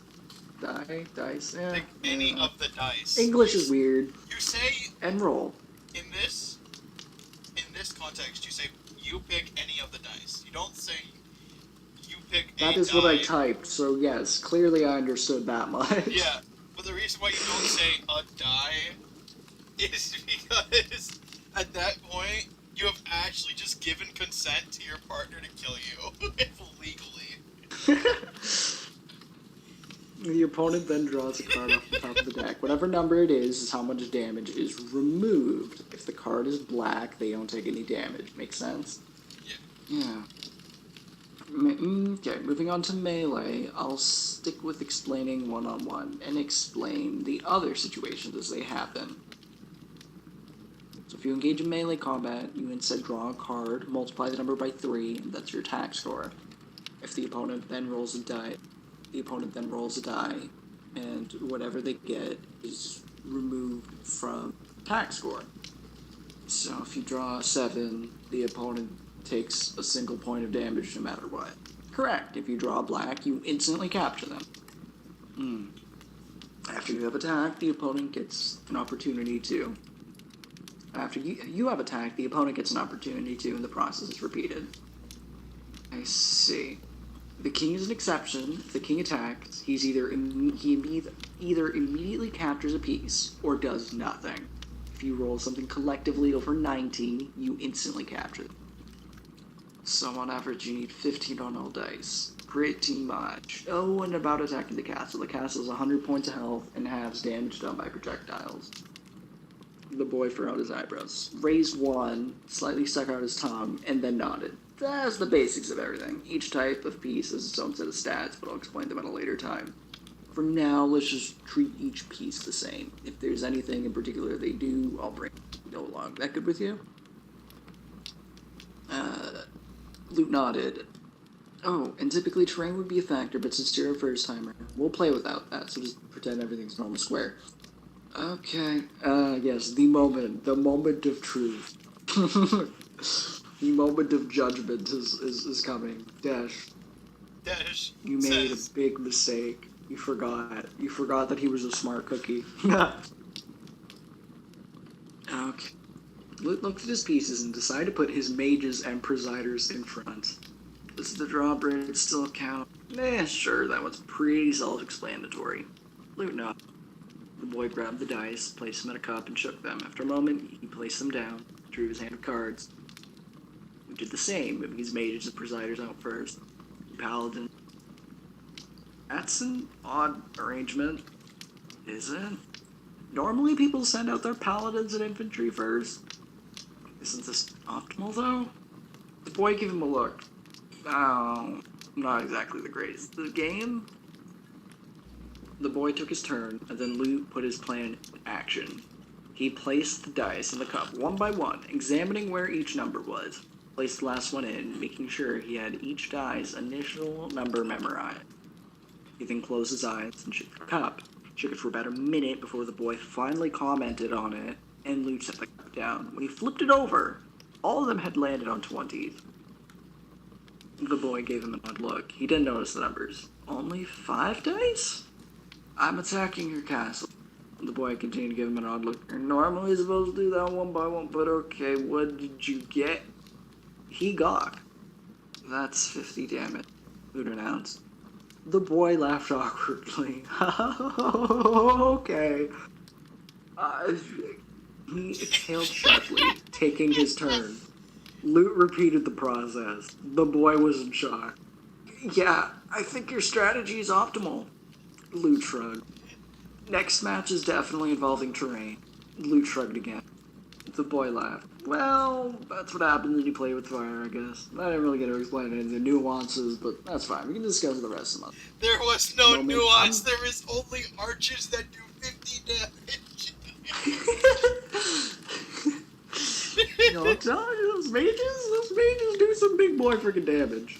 As long as you're good at rolling, which I don't know about you. Both main characters are good at rolling. I can't wait to program multiplayer, but it's actually just SSWW and not the actual game. Yes.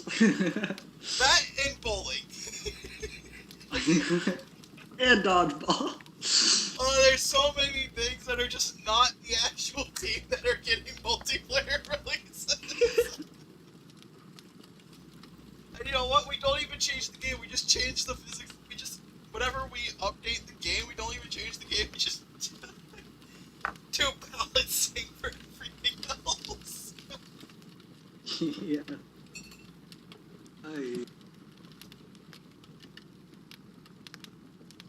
We can discuss the rest some other time. At the moment, I'm kind of hungry. I skipped breakfast. Well, I'll be off. See you around. Luke nodded and turned aside. Thought, figuring that he should just watch other people, see if he could pick up on the rest of the rules. Come to learn how to play after all.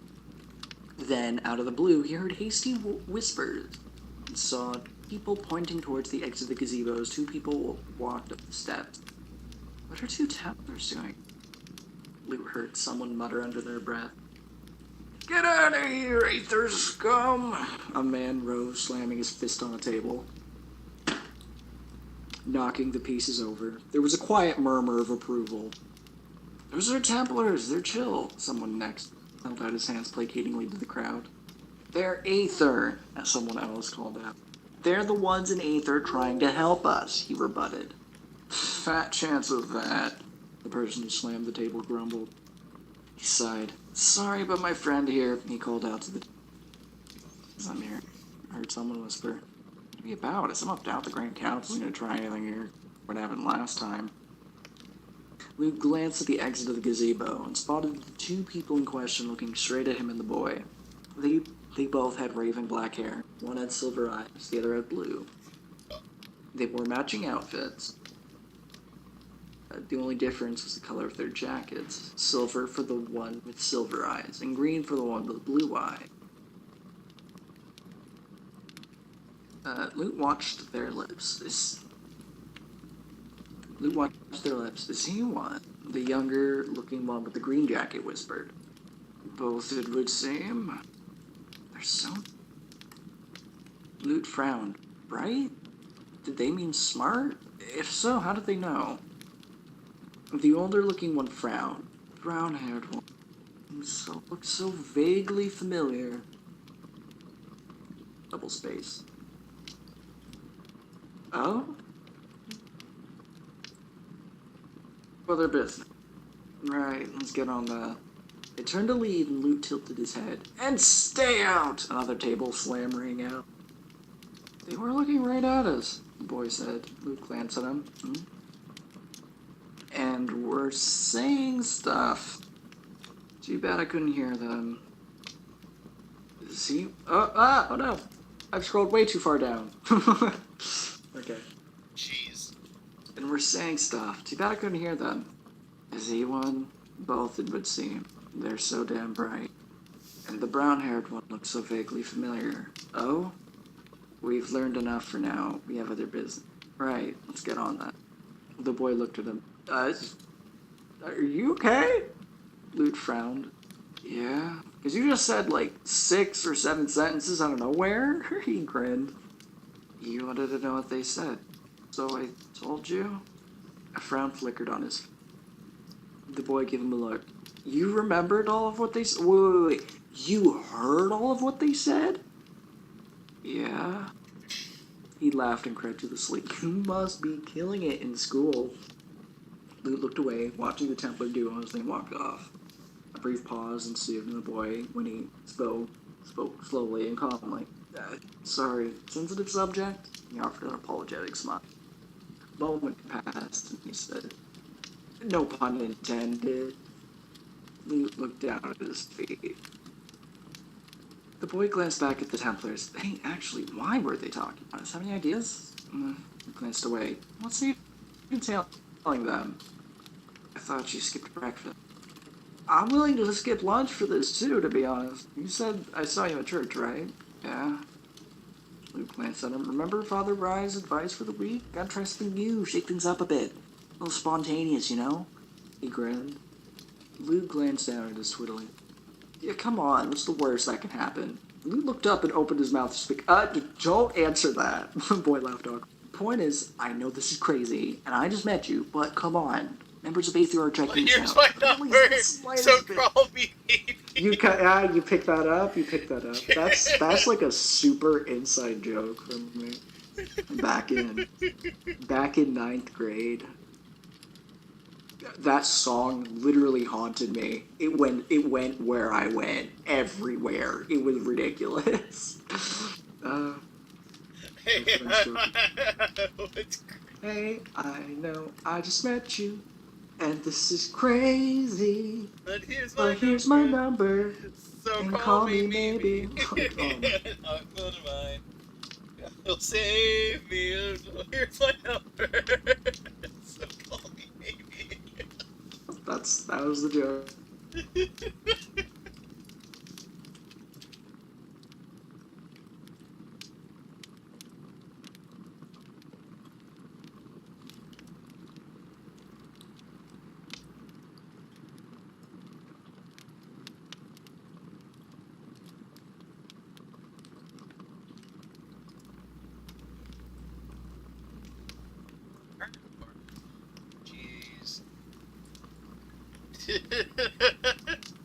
Someone was watching whenever we did that.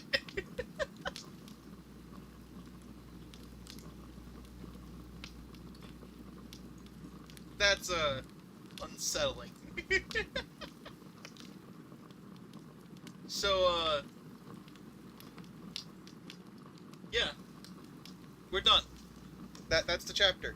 I shall stop this and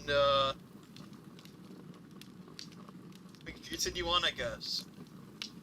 Stitches, if you want to like continue writing, listening to Writing Block, you can just join the VC. I don't care. I think I died.